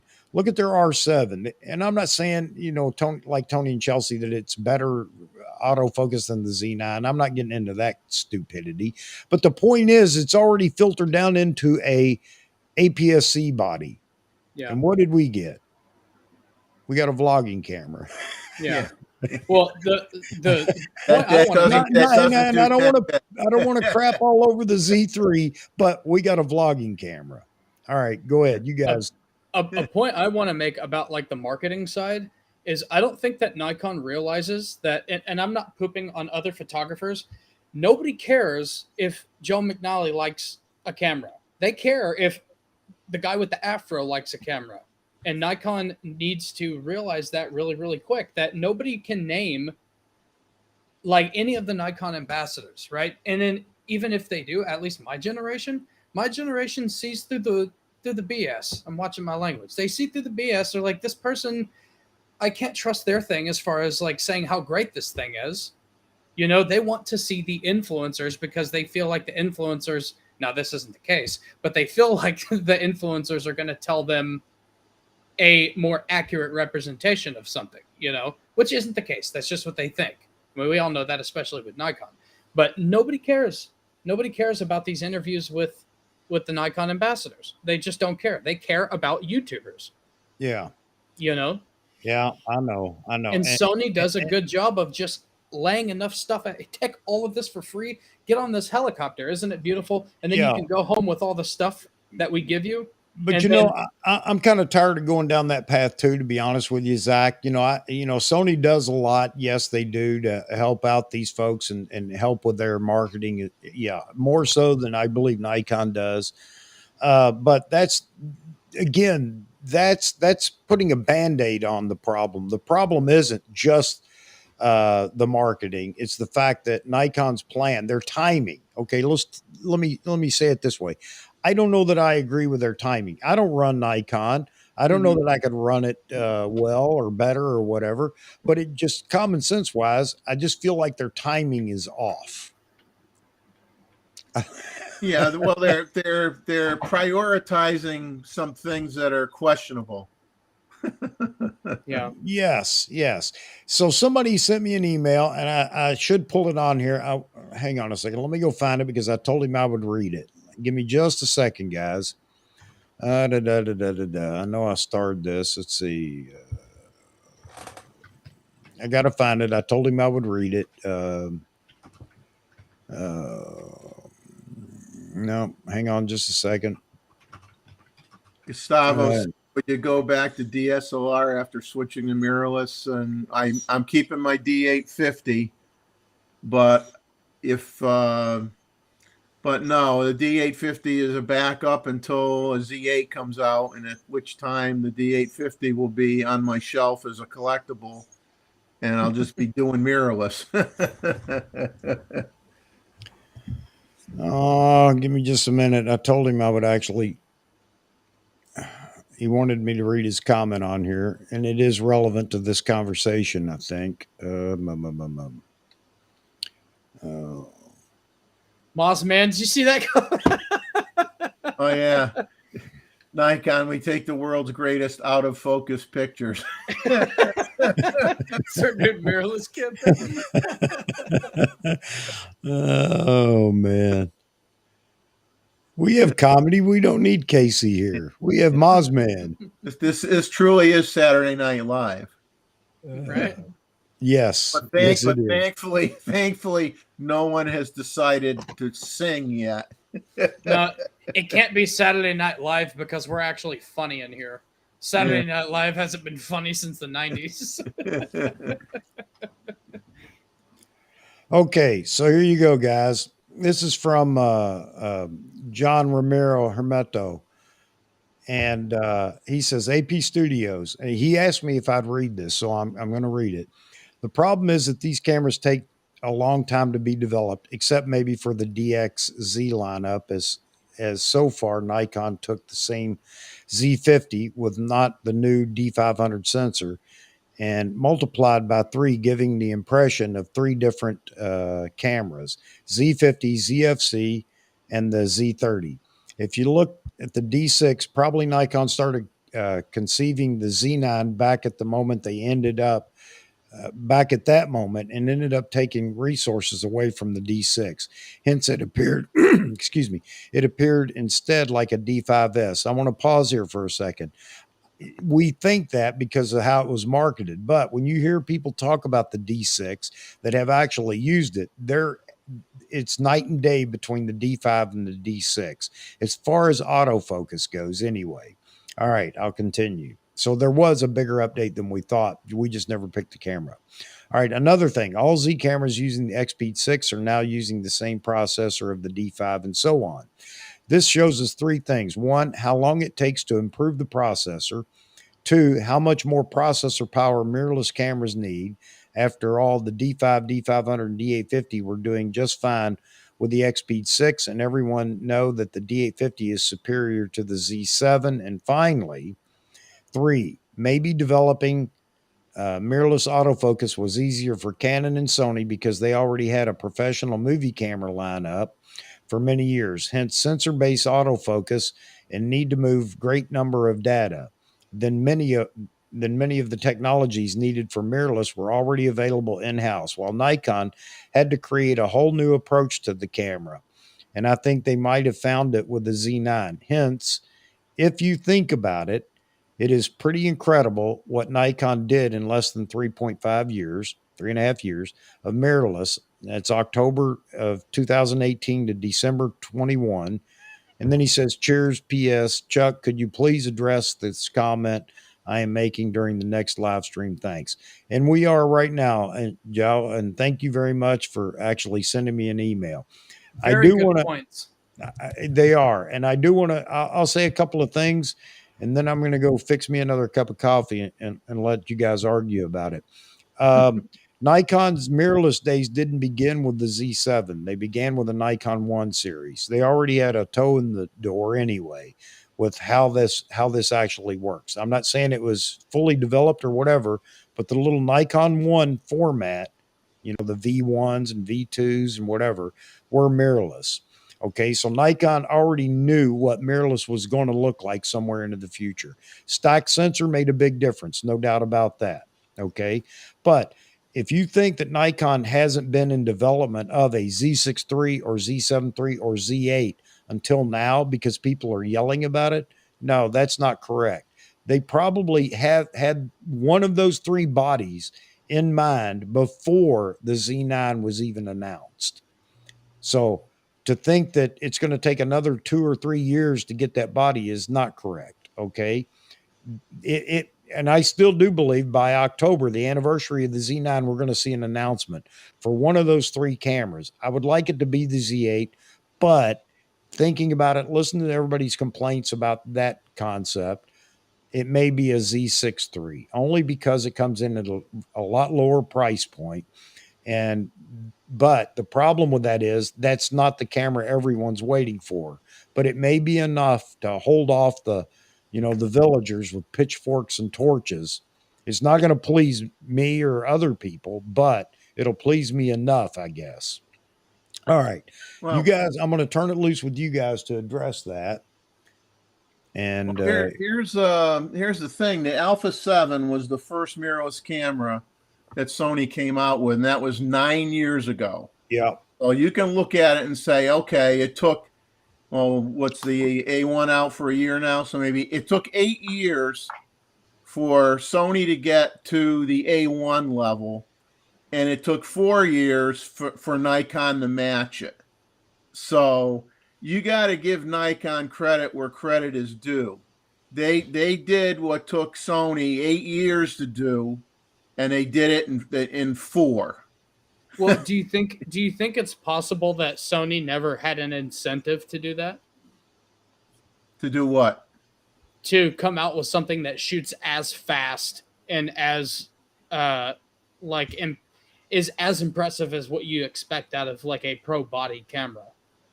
Well, they didn't have, they put it this way, they were not, Canon and Nikon were late to the game, so they didn't really have any competition. So the only ones pushing Sony was Sony. And, once Nikon and Canon started getting in the game, then obviously you can't be lackadaisical if you want to say they were. You can't be lackadaisical anymore. You got to kind of go for the jugular. And they did. but see, maybe just the way you say that, Jeff, that Nikon was, delayed mirrorless, but the mirrorless concept and the mirrorless technology was already pulsing in Nikon's veins through the Nikon 1. They just decided to stick to the DSLR market longer than they probably should have. Yeah, now, and they gave up on it. They gave up on it, and they didn't pursue it. Right. And that was their problem. And so, and everybody's saying, well, Nikon's only been in the game for 3.5 years. And then some people say, well, look what they've done in 3.5 years in the market or whatever. None of that matters. The only thing that matters is sales. And again, you get that through marketing and having the product to market. So we're right back to the same point again. What does Nikon need to do to continue to market Nikon? And that is fill out that line a little bit better. But I'm going to, hang on a second. Yeah, I mean, you do have to give both Canon and Nikon some credit because Sony was the only dude in the game, and then once it became overly apparent that that's where consumers were wanting to go, Canon and Nikon did a pretty good job of catching up to what Sony had years before that. They basically had double the amount of time that Canon and Nikon have been in the game. And their first cameras were not as good as Nikon's first cameras. But of course, in all fairness, Nikon could obviously learn from what they saw Sony doing and whatnot. But I'm just saying they have done a great job. But the thing is, they need to fill the lineup, and they need to, right now they're the only one. If you want to say the big three is Sony, Canon, Nikon, well, they're the only one out of the three that doesn't have, like you said, a certain high bar of AF throughout the whole product line. Yeah, that's one of the things killing them. Somebody asked, would I go back to a DSLR? I mean, I don't have to go back to it. I still have. Here's the D500 on the 400-2.8. Here's the D850 on the 70-200. Well, let me get it over here in the frame. So, no. However, I'm not reliant on these anymore like I was before. So I'm not going back to DSLR. As a matter of fact, I'm going to make a clean cut and just jump to. That's why I'm all in mirrorless now, because now I've got to go through the lens lineup issue again, buying all the new lenses, the Z-mount lenses. And I don't want to use the FTZ adapter. That's just me personally. I want the Z lenses. So I don't either anymore, Chuck. I feel you. Yeah. So yeah. And actually, I have a. See, somebody commented about, I think it's Albert, complaining or making a comment about some people being upset about no screw drive lens adapters. a screw drive lens adapter, those lenses are just too old. They're going to be too slow. You're going to have a body. It's like having a Ferrari that can go 200 miles an hour, but your suspension is only rated to go 80. Especially, I mean, that's the problem.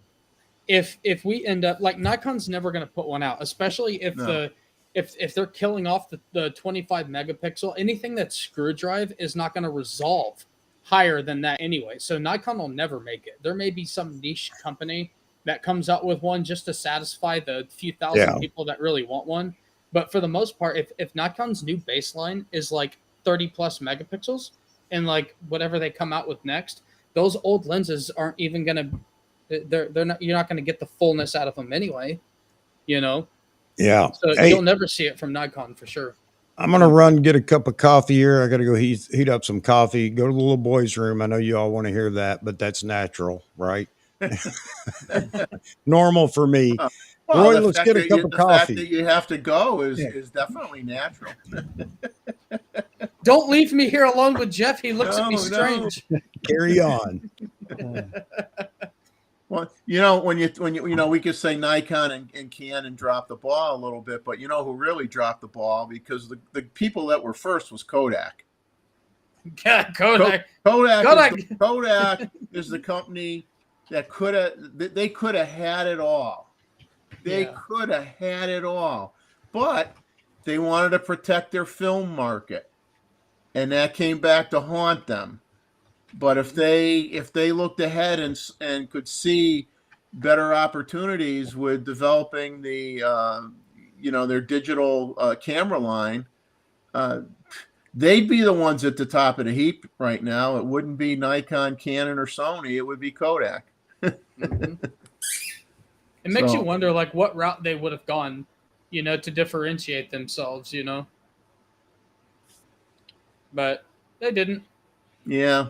Yeah. How you doing over there, Roy? Roy, are you shooting a Z9 right now, or? I am, yes. And the D850 still. How long? I've got the Z6. Z6 for video. How long did it take you to get your Z9? Did you get it right December out the gate? 23rd, 24th. Okay, so you got it relatively quick.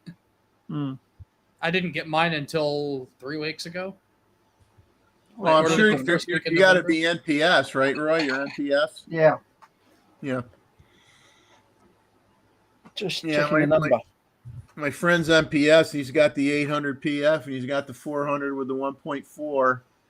And I'm jealous as all heck, but it really doesn't matter if I'm jealous because I don't have the money to buy either one. So, I mean, it's all wishful thinking, I mean, I'm waiting for the Nikon fairy to show up and give me one to use or something. But, I can't complain. I'm lucky I have what I have, and going back and looking at these old cameras and having done a video on old cameras and buying some old cameras recently and using them, it reminds you of how fortunate we are now with what's out there now, irregardless of brand, whether it's Fuji, Sony, Canon, Nikon, whatever. We're spoiled rotten. The problem is we don't know. We don't think we're spoiled enough. That's the problem, and we really are. Go back and use a 1950s camera. I'll go back and use one of the first DSLR. I mean, one of the first SLRs, and then you know what? You got nothing to complain about once you go back in time and use some of that old stuff. You got absolutely nothing to complain about. I don't have the camera anymore because I gave it away at my as a prize for my 1,000 subscriber watch party. But on my wall, just on the other side of this entryway here, I have a picture of a lightning strike down the street of downtown here where I live.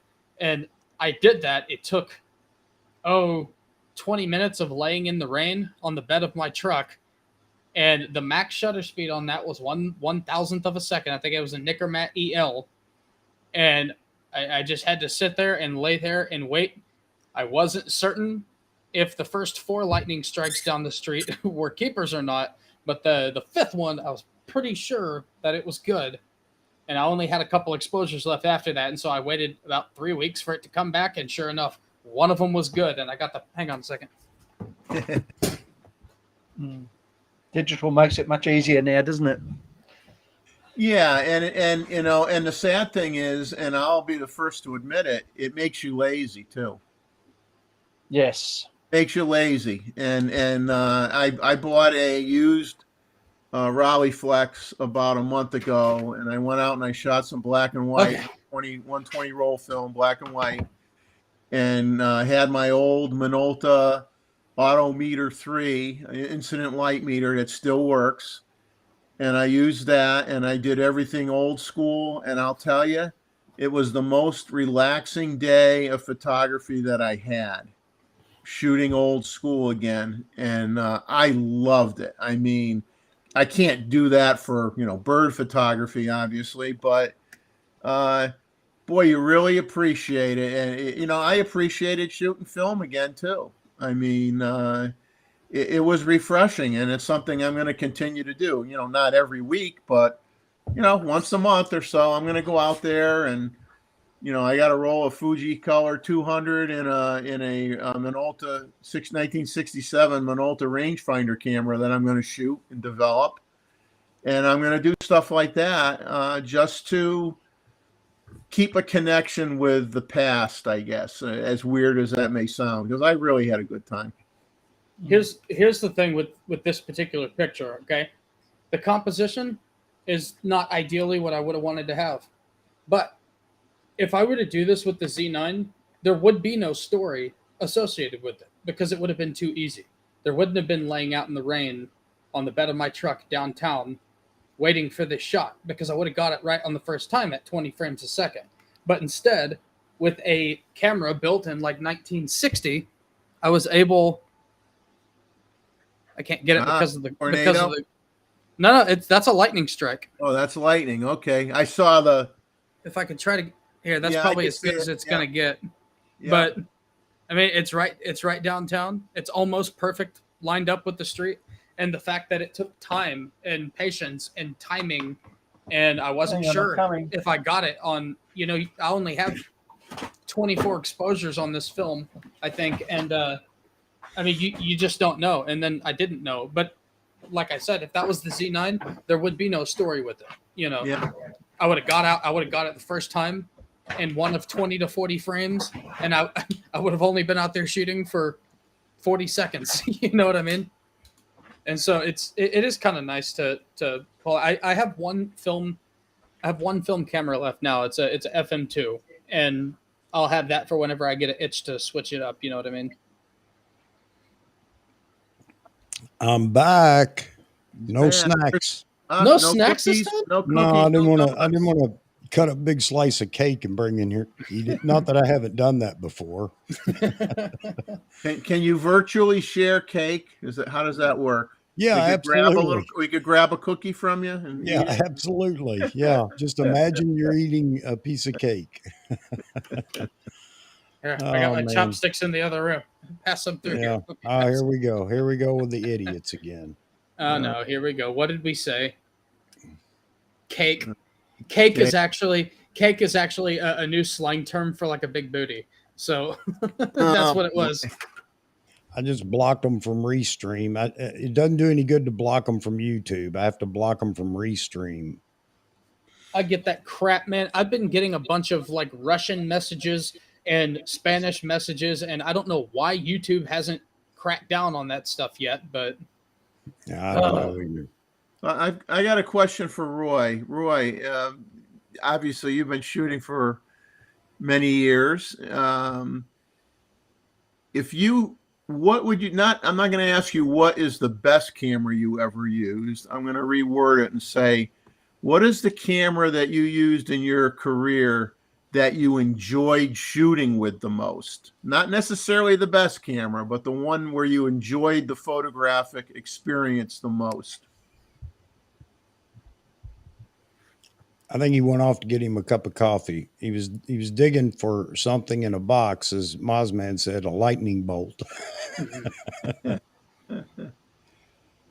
So yeah.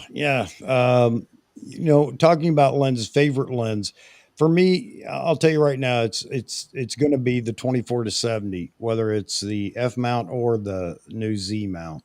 That's the lens I use more than any lens I have. If it's for just quality or for creativity, it's a lens that I'm probably going to wind up getting rid of, and I hate to, but that's going to be the 200 f2. It's just a super lens. It's just not something you're going to shoot with every day. Oh, For me, like honestly, it's kind of crazy just because I've been shooting for almost a decade, I guess now, but 8 or 9 years or something like that, and I've run through a ton of lenses, and it's still kind of surprising that the 51.2 so quickly made it up to my favorite of all time, especially on the Z9, because the 1.2 has the most artistic character at 1.2, and you can yeah. shoot it in broad daylight with the Z9 because you can get up to ridiculous shutter speeds. And this is And why I'm so, waiting for the 85 one too. I have the 51.8, which is not one of my favorite focal lengths, but it is a fantastic lens, and I do shoot it quite often. But I'm waiting for because I can't afford both. I'm waiting for the 85 1.2. yeah, me too. Good night, Badly. Mike. Good night, Mike. Not Night, Mike. Mike. Thanks for getting in here, man. Getting in here and getting with it. Appreciate it. Hey, Roy, what's your favorite Z lens that you have right now? I'm tossing up between the 51.2 and the 100 macro. Oh, it's so Probably the both of macro. those are fan. I took both of those out to a the video's coming out maybe in a couple weeks, but I did a red, white, and blue American flag bikini shoot. I took both of those lenses, and oh man, crystal razor sharp on both of them. What a great! Those two lenses are awesome to take out together. For like a portrait type session. Oh man, wonderful. Oh, I agree with you, Roy. We're friends already. Your image is frozen on my screen, so I didn't see that you stepped away. I threw a question out, and you weren't there to hear it. I guess was what isn't not the best camera you ever owned, but what is the one camera that you enjoyed the photographic experience with the most? What did you really enjoy shooting with the most? Not necessarily the best.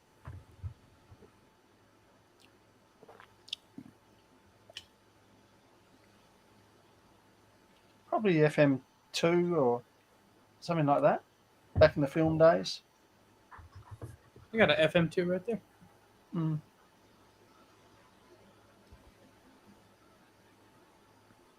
That's actually an awesome. That was actually a huge film camera upgrade for me because I had the Nikkormat EL, and so like just going from one film camera to another, I was like, oh, this is like so much better. It's ridiculous. You know what I mean? Just for that, just for the shutter speed improvement, I didn't have to live at f9 anymore. So I guess I missed that part. Charles, you talking about Capture One, meaning you've had issues with Capture One as well. Actually, it's the only program that I had, it's the only software I had that I could use the Z6 and Z6 to excuse me, tether and shoot live because Adobe was so far behind. Same thing even on the raw files on the Z9. It was first for me anyway. Yeah, Adobe is like driving me nuts lately. They do that. They go through periods where it's like they add an update and it's like, oh, this is great, and then the next one it's just like, what have they done? Yeah, and we're back to the screw drive again. Z, I think you said it best. Nikon's not going to build a screw mount drive for the Z. I don't think they will. I could be wrong, but I don't think they're going to do it.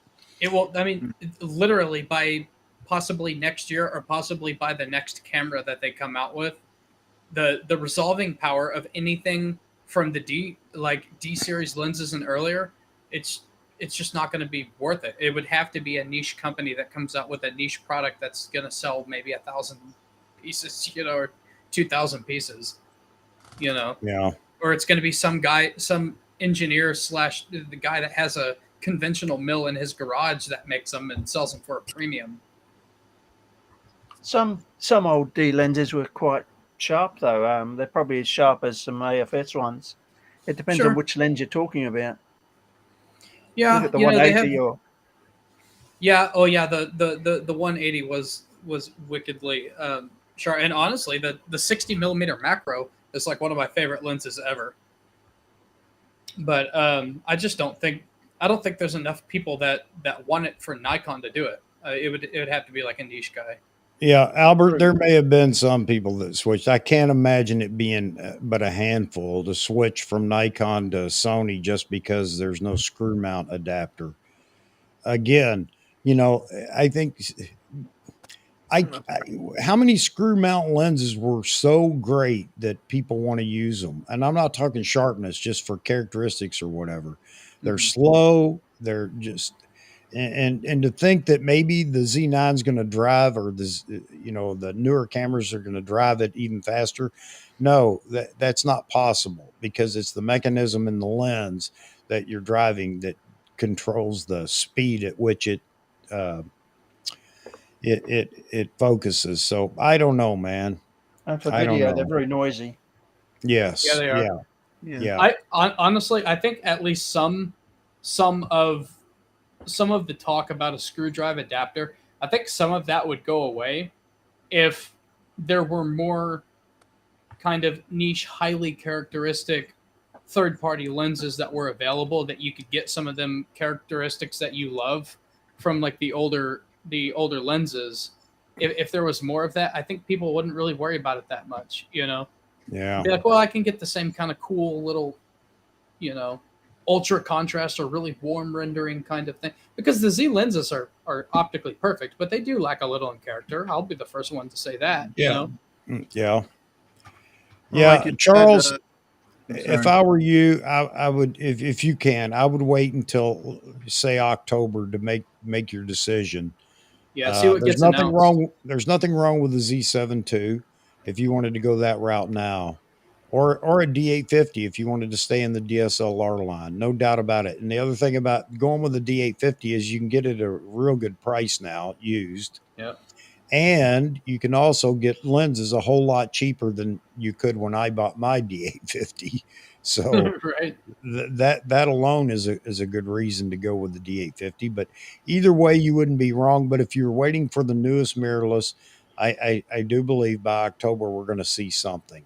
I saw today that they knocked like $1,200 off of the D6. No kidding. Yep. That's probably not selling at all. Yeah. No, I mean, probably not. But they probably just got to get rid of inventory at this point. yeah, I mean, there might be some people. I mean, I think the Z9 answered a lot of pro body shooters' wishes, but yeah, I saw it today. It was, I don't know what kind of sale it was, probably 4th of July, but yeah, they knocked like 12 or 13, like $5,300 for it or something. Like, it's cheaper than Z9 now. Wow, man. It's a good deal if you're like if you just prefer the DSLR user experience and have your mind made up on that. That's a steal. Yeah. Charles, I have a bunch of F mount too. I've got a bunch of F mount lenses because I haven't sold any yet, and I don't have a half dozen Z lenses yet. But that's where my money's going, is in the Z lenses. Yeah. You know, I'm gonna lose 200 subscribers next week. I got a video coming out. Everyone's gonna hate me for it. Uh-oh. Yeah. It's a very heartfelt video, though. It's very emotional. I would say if he's not shooting birds in flight, then get a Z7 II, because you're going to enjoy being able to visually see the changes to your exposure in the viewfinder. That's a big benefit of mirrorless. And yeah. So if you're not doing, you know, super fast car races all the time and bird in flight all the time, and that's a very minimalistic thing, then I would probably get the Z7 II. I mean, although I'm sure Chuck's going to have some great deals on some older F-mount lenses that he'll sell to you. Yes, I crap, probably will. We haven't been speaking totally positively on the F mount. the Z mount doesn't even touch the stuff that Chuck is going to have for sale, guys. Okay, Oh, so yeah. you know, Yeah.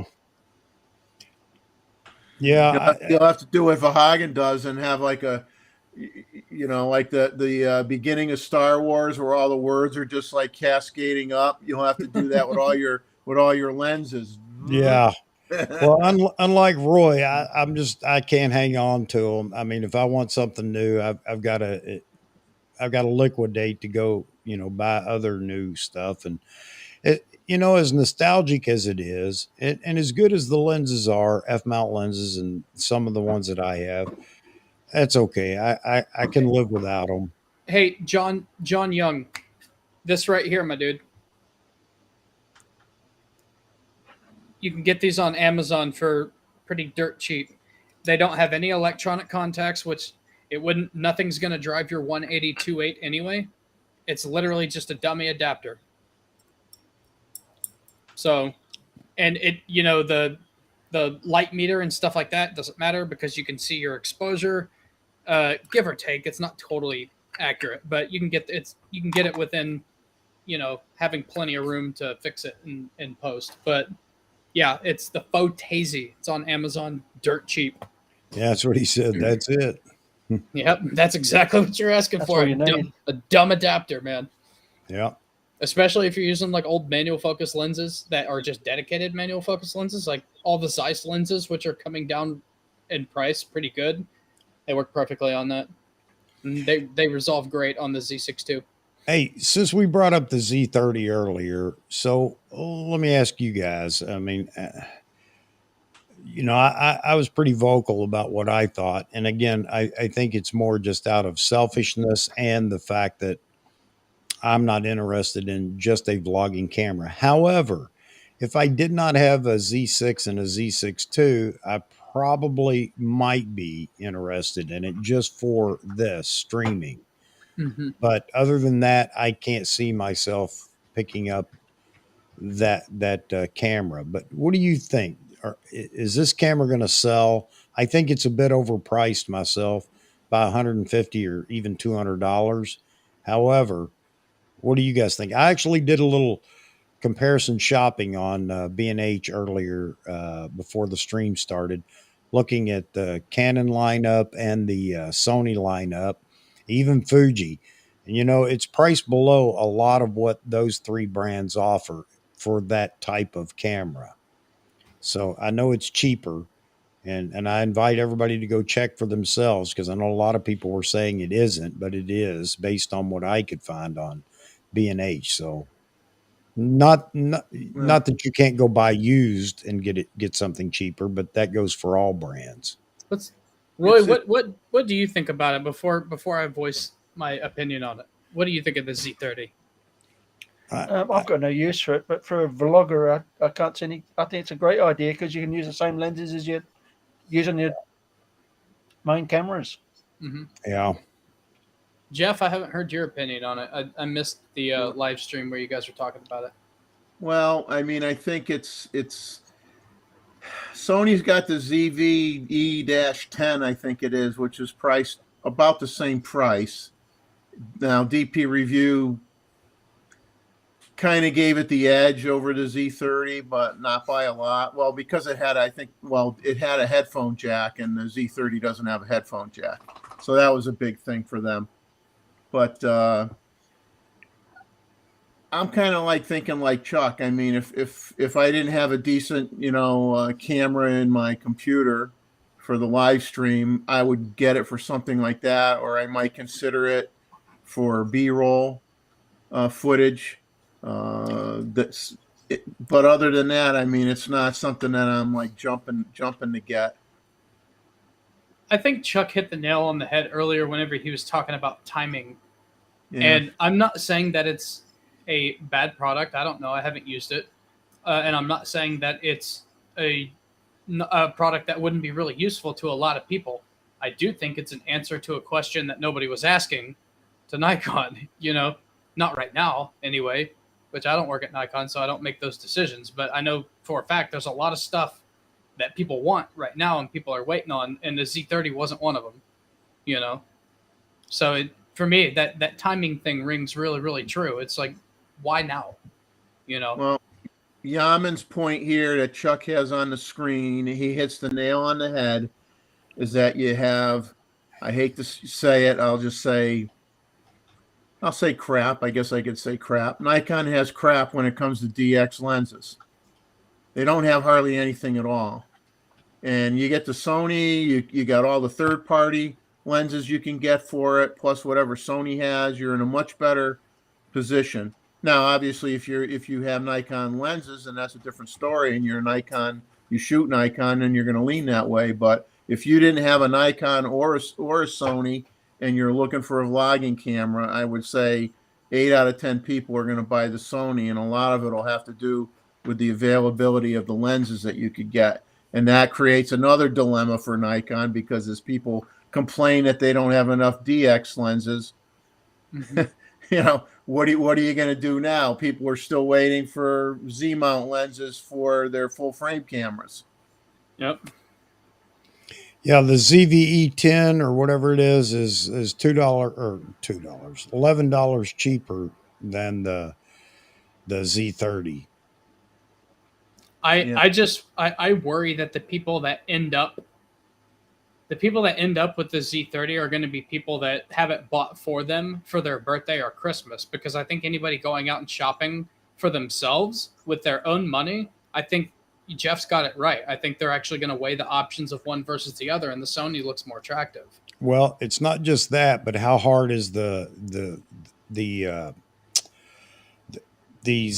going to be pushed by camera stores based on the fact that, you know, again, most people in camera stores were pushing people to Sony, and then finally Canon kind of caught up a bit. And so Canon had a player in the game. I'm just wondering how hard camera stores are going to push the Z30, especially with how good Sony is to retailers. Yes, because Nikon and Canon pull their stuff out of lower performing stores, like my local camera place. Like, you don't find Canon held on for a while, but they pulled out too. It's like they won't send them stuff to like sell. And I understand it's low volume, but Sony don't care. Sony's like, yeah, put our stuff on your shelf. You know, what kind of support do you need? We got you. Yeah. You know, so Yeah. it makes sense. You know, Yeah. Typically the product that gets pushed is whoever spends the most in the catalog for pages. So you know? on that camera, I guess, again, my biggest worry is, and it's a selfish worry, is, you know, everybody's talking about Nikon's ability to, you know, produce or product or production for camera bodies. Is this going to take away from production of other bodies, like full frame bodies? Or are we talking about they had a plant sitting dormant that's only for APS-C cameras? You know, so how much? And if this is the big box store camera where there are pallets of them sitting in the middle of the aisle at Costco, how many cameras do they have to produce to fill those orders? And again, is it going to take away from producing full frame bodies? I don't know, but that's my fear. So it's a selfish reason for me to say bad timing, Nikon. I think more people want right now in the camp, more people want that next full frame body with this new tech in it. And I could be wrong. I don't know. What do you guys think? Well, I think, like you said, this is a Costco store type of camera, and they could have waited to come out with it in time for Christmas, and they could have addressed some of the other things that we're looking for in the meantime. They could literally discount either the Z50 or the ZFC down to the price that they're selling the Z30 for on like Black Friday or around Christmas time. They could put that discount on there, and they would still have the same kind of people shopping in that price range. And then after those special events, the price just goes back up, you know. And they could have held off on the Z30 and give me my dang 8512. That's where I want production. That's selfish. Yeah. It's selfish, but that's where I want the production. So here's what's funny. You know, all of a sudden we're not even talking about, because that was the big argument at first, the chip shortage. We're not even talking about that anymore. Yeah, I don't think it's a thing. I don't think it has been for months. I think that there was an issue, yes, but it just depends on when orders were placed and everything else with semiconductor producers. But Canon's done fine because they, of course, take care of themselves, I guess. And that was another comment I had from somebody. Maybe it was in an email talking about you know Sony and on the 100 megapixel, because I had said, how long will it be before Nikon jumps into the 100 megapixel range, since Sony and Canon are already talking about it. And somebody had said, well, Nikon won't be able to get a 100 megapixel a sensor until Sony decides to bring it to the market and use it. No, that's not how that works. Sony Semiconductor doesn't say, well, we have this 100 megapixel sensor, but we're holding it for Sony Optics or Sony Optical Division or Imaging Division. Sony Semiconductor is a completely different company, if you will, and they service so many different clients. It wouldn't be smart for them to pick and choose and say, we'll only service our own optical division first. So I don't think that's the case. So I don't know how I got there from where we were, but Well, that division can only be cost effective. You have to make quantities of stuff.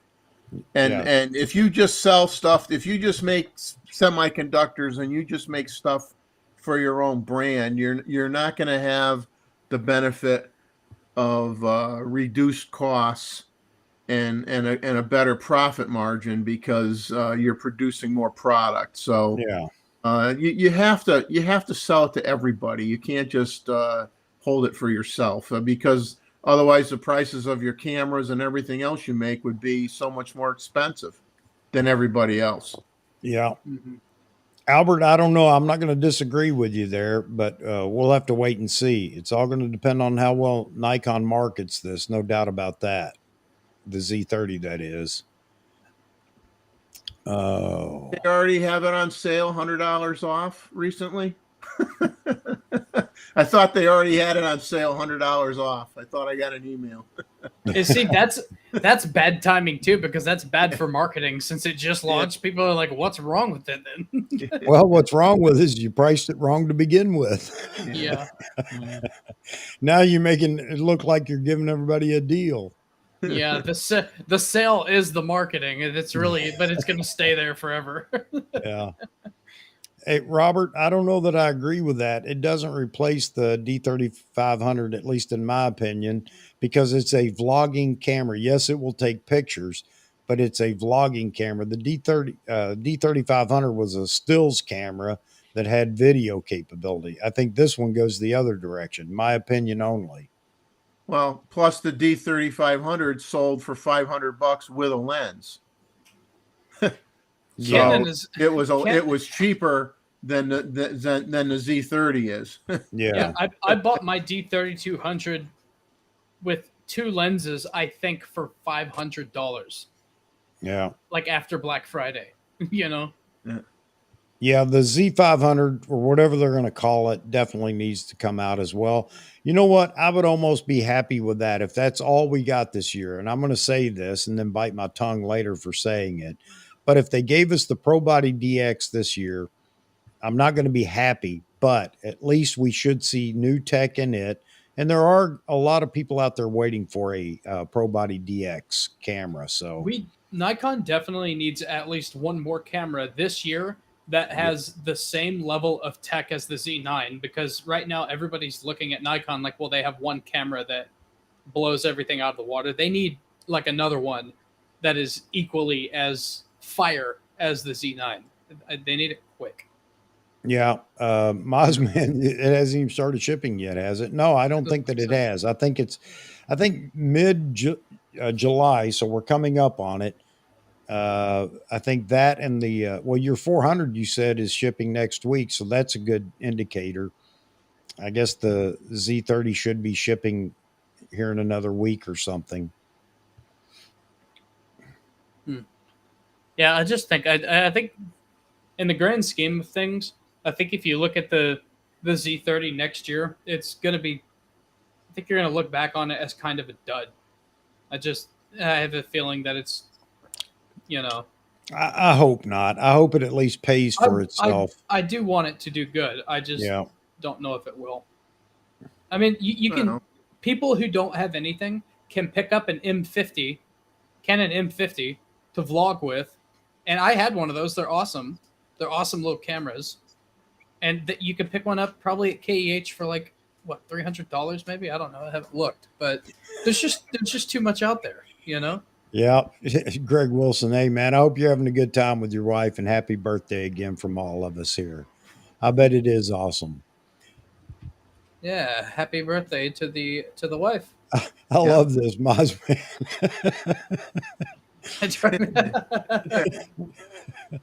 Who needs Casey? We have Wants to Mozman. prove us wrong, right? I wonder buy which it to prove us wrong. I wonder which poor Nikon ambassador got stuck with the job of repping the Z30. Yeah. You notice you didn't see any kind of announcement for that, but typically you don't for something. Nikon sends Joe McNally to a Saharan expedition with the Z30 and the 404.5. Yeah. Look like a Pop-Tart on the end of an artillery shell out there. Yeah. The only way that camera, what they should have done at the price point they had, that they have it at now, was at least if they put an EVF on it, you would feel like, okay, if I wanted to spread my wings a little more and not just do vlogging, and I want to do some stills photography, I would be able to do it with the same camera. Without the EVF, it's not really conducive to still photography. I don't think it's an entry-level camera at that point. I think it's specifically a vlogging camera. A lot of people want to equate it to an entry-level camera, and I don't think that's correct. Well, you could still... David Stewart's in. He's been out shooting the Aurora, camping again. You could make it the same body style, and I actually would probably get one to play with if they would have, instead of having an EVF, if they would have done an electronic rangefinder style kind of thing like Fuji has. That might have been actually fun to go out and shoot with. You know what I mean? Yeah, Robert said he bought the ZFC instead of the Z30 as a backup travel rig because it has an EVF, and I like the looks of that ZFC. I can't complain about that. Yeah, pretty camera. Yeah. I use it all the time. You just got to buy that grip that they sell aftermarket to put on it. A little bumpy grip. It is kind of a pain in the ass to hold.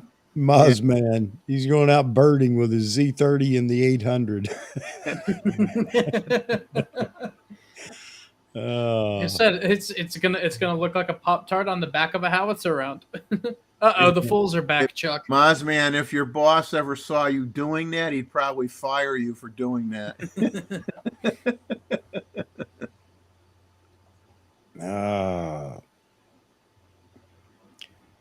Man, can't keep them away. Nope. So we know cake and what? ZFC. I don't know what we said this. I said a pain in the A. Yeah. Sony Imaging, and he stated more important to grow the imaging industry in Japan than Sony's individual profit. You're right about the sensor issue. Yeah, and I saw that too. I actually brought that up on one of the forums, and they said I was crazy, but I guess somebody came in and at least backed me up on it, saying, yes, that statement was made. So I brought it up in a stream too, talking about it. Japan's more interested in Japan as a whole, maintaining their market share. Probably not just for cameras, but for everything. But Sony did make that statement. You're absolutely right. So they want to see Nikon succeed more so than other brands want to see Nikon, more than some YouTubers want to see Nikon succeed. I might as well throw that out there. Oh, you gotta go out. All right. For a minute, I got a dog that needs to do its thing. Go right ahead. I actually might need to hop off. Like I said, I got a photo shoot at 8 o'clock in the morning. So. All right. Well, I'm gonna wrap this up in a minute anyway, because yeah, we made the 3 hour mark, but that's not gonna satisfy Mozman. He still wants us to break the record. After spreading the all that tar across the driveway today, yeah, I'm beat. So I'm about ready to go myself. Yeah. I'm I'm gonna getting bow out, guys. all right, Z. Hey, Thanks for thanks. having me. Yeah, and thanks for dropping in. Enjoyed it, brother. Everybody in the chat. We'll see you later. Yeah. And good night. All right, buddy. Talk to you later. Roy, it was nice meeting you, my man. I'll We'll send see you you again. soon. Thanks. All right. Well, let's wrap it up because yeah, I'm getting a little loopy myself. The sun beating down on me today. I keep making that excuse, but I'm not used to all this manual labor anymore. Oh. It's I don't like doing it either. No, Albert, you're absolutely right, and I understand that. And I know Nikon had made the comment, and Jeffrey brought it up in their corporate notes, talking about they wanted to embrace video a lot more. So I guess we see now they're not just talking about within the bodies they build, the full frame bodies, but trying to get the videography audience engaged with Nikon, and seeing all the new up and coming vloggers on YouTube and everywhere else. I guess they thought that this would be a good idea. And again, I'm not saying that the camera's terrible or anything like that. I'm just, it's not my cup of tea. It's not what I want. So I'm being very selfish, and I'll make that very clear. I know I'm being very selfish, but I hope it does well. All right. Let's see. Anything else coming up? John, thank you very much, sir. Appreciate that. We always have a good time in here, and it's because of you all. Definitely has nothing to do with me. I just provide the platform. No manual labor, only manual focus. Exactly, Gustavo. Thank you, brother. All right, let me turn it over to Mr. Roy to say his piece. I like talking about old cameras, and we got there, so I'm happy. Yeah, I knew we were going to break away from it at some point, but thank you very much for your knowledge, Roy. So any questions I have, just expect me to send you an email sometime saying, Roy, help me out with this. Always welcome. Yeah, I appreciate it. And same thing, Jeffrey. I know you're playing with a lot of old cameras now and collecting some of them. I think that's great. But yeah, it's a lot of fun. and Robert brings up something here. Let me throw my plug in here. I should have done it earlier, and I'll catch it from my wife for not doing it sooner. But for those that are in here or anybody that may rewatch, we are going to do a photo walk. We're going to do it Monday, and that's down in New York City. So we'll get some street photography. If we can pull ourselves away from B&H, that's where we're going to link up. We're going to link up somewhere around 3 p.m. I'll probably be there a little bit earlier, but tomorrow night I'll send an email out to those that have sent me an email saying they want to be a part of it. We'll coordinate phone numbers and everything so we can get in contact with each other to make this link up happen. Probably I'm going to be there from about 3 to 6:30, maybe a little longer. I don't know, but at least we get a few hours to walk around the city, take some photos, do some street photography, which brings me to another point. Everybody enjoyed sharing photos, so we're going to do that again. Maybe everybody start looking at street photography photos, only because we're going to go down there and shoot, and we'll save hours for that. And maybe in a couple of weeks, we'll do a night of share your photo again. So be thinking about that. Anybody else that wants to join? Albert, you're in. Okay. Just again, send me an email if you haven't already. Send me an email to, let me throw it up here real quick. Send me an email. I'll throw this up for the end screen, and let me know that you want to be in on it and what time you'll be there, and we'll get the phone number thing together, and hopefully we all go out and have a good time.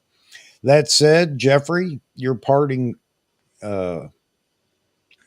words? Words of no wisdom.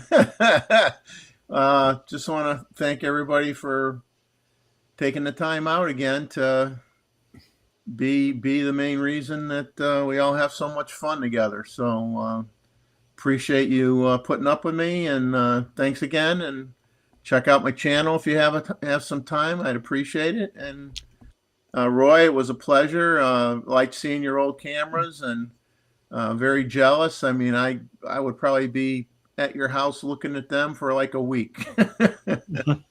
I love the old cameras. When you can afford to keep them, you do. Yeah. Yeah, I'd love to have kept everything I had. Not that it's that much, but I'd love to have kept them because I started I started with the D5000 playing around with that, and then quickly graduated to the D300S, then the D700, then I got a D800, then a D810, then a D850. I've had the D4, the D5. I wish I could have kept them all, but I didn't. It just keeps me moving forward with the newer cameras or newer bodies or whatever. Jet, I'm sorry you missed the show, man. You can go back and rewatch, of course. Let's see. Thank you very much, Yaman, and look forward to seeing everybody on Wednesday. That'll be at 12 noon, our typical Wednesday afternoon chat for those that can make it. And then again, we're on the following Saturday night. So maybe this coming Saturday night, I may have a lead on bringing maybe Frame Voyager back in. So we'll help the video folks out. And the new guy that Nikon showed me today, I've already emailed him, and he may be interested in coming on the show too. And that's the guy that did the the Z9 8K RAW video. It's a very good review that he did. I'll drop it in the description so you guys can go check him out as well. But maybe I can get him and Frame Voyager in here to talk about video and talk about what the Z9's doing and maybe help Nikon out on their marketing. All right. That said, if you guys don't have anything else, I'll pass it to you one more time. Any other parting wishes? No. Hope to see everybody on Wednesday. All right. Make sure you check out Jeffrey's channel, Selective Imagery, on YouTube here. And of course, Z Wade Photo. Make sure you check out his channel as well. And Vahography, he's not in here. Most of you know who he is anyway. You're probably already a subscriber over there, but check him out. And I'm going to do another video here maybe in the next few weeks of all the people that have helped me grow this channel, and make sure I have all their info, and maybe you'll go check them out as well. But hey, thanks for being in here. You guys are the greatest. I love doing this. I'm having a ball. If you haven't subscribed, maybe you could consider subscribing, becoming part of our community. And if you haven't dropped a like, I'd appreciate it. It motivates me to keep coming back. With that said, I have nothing else, and God bless you all. And I'll see you again Wednesday, or some of you Monday. All right. Have a good night, everybody. Thanks. Yeah. Good night. Or day for you, Roy. Yes. All right. Afternoon. Yes, sir. All right. Thanks for giving up all that time with us.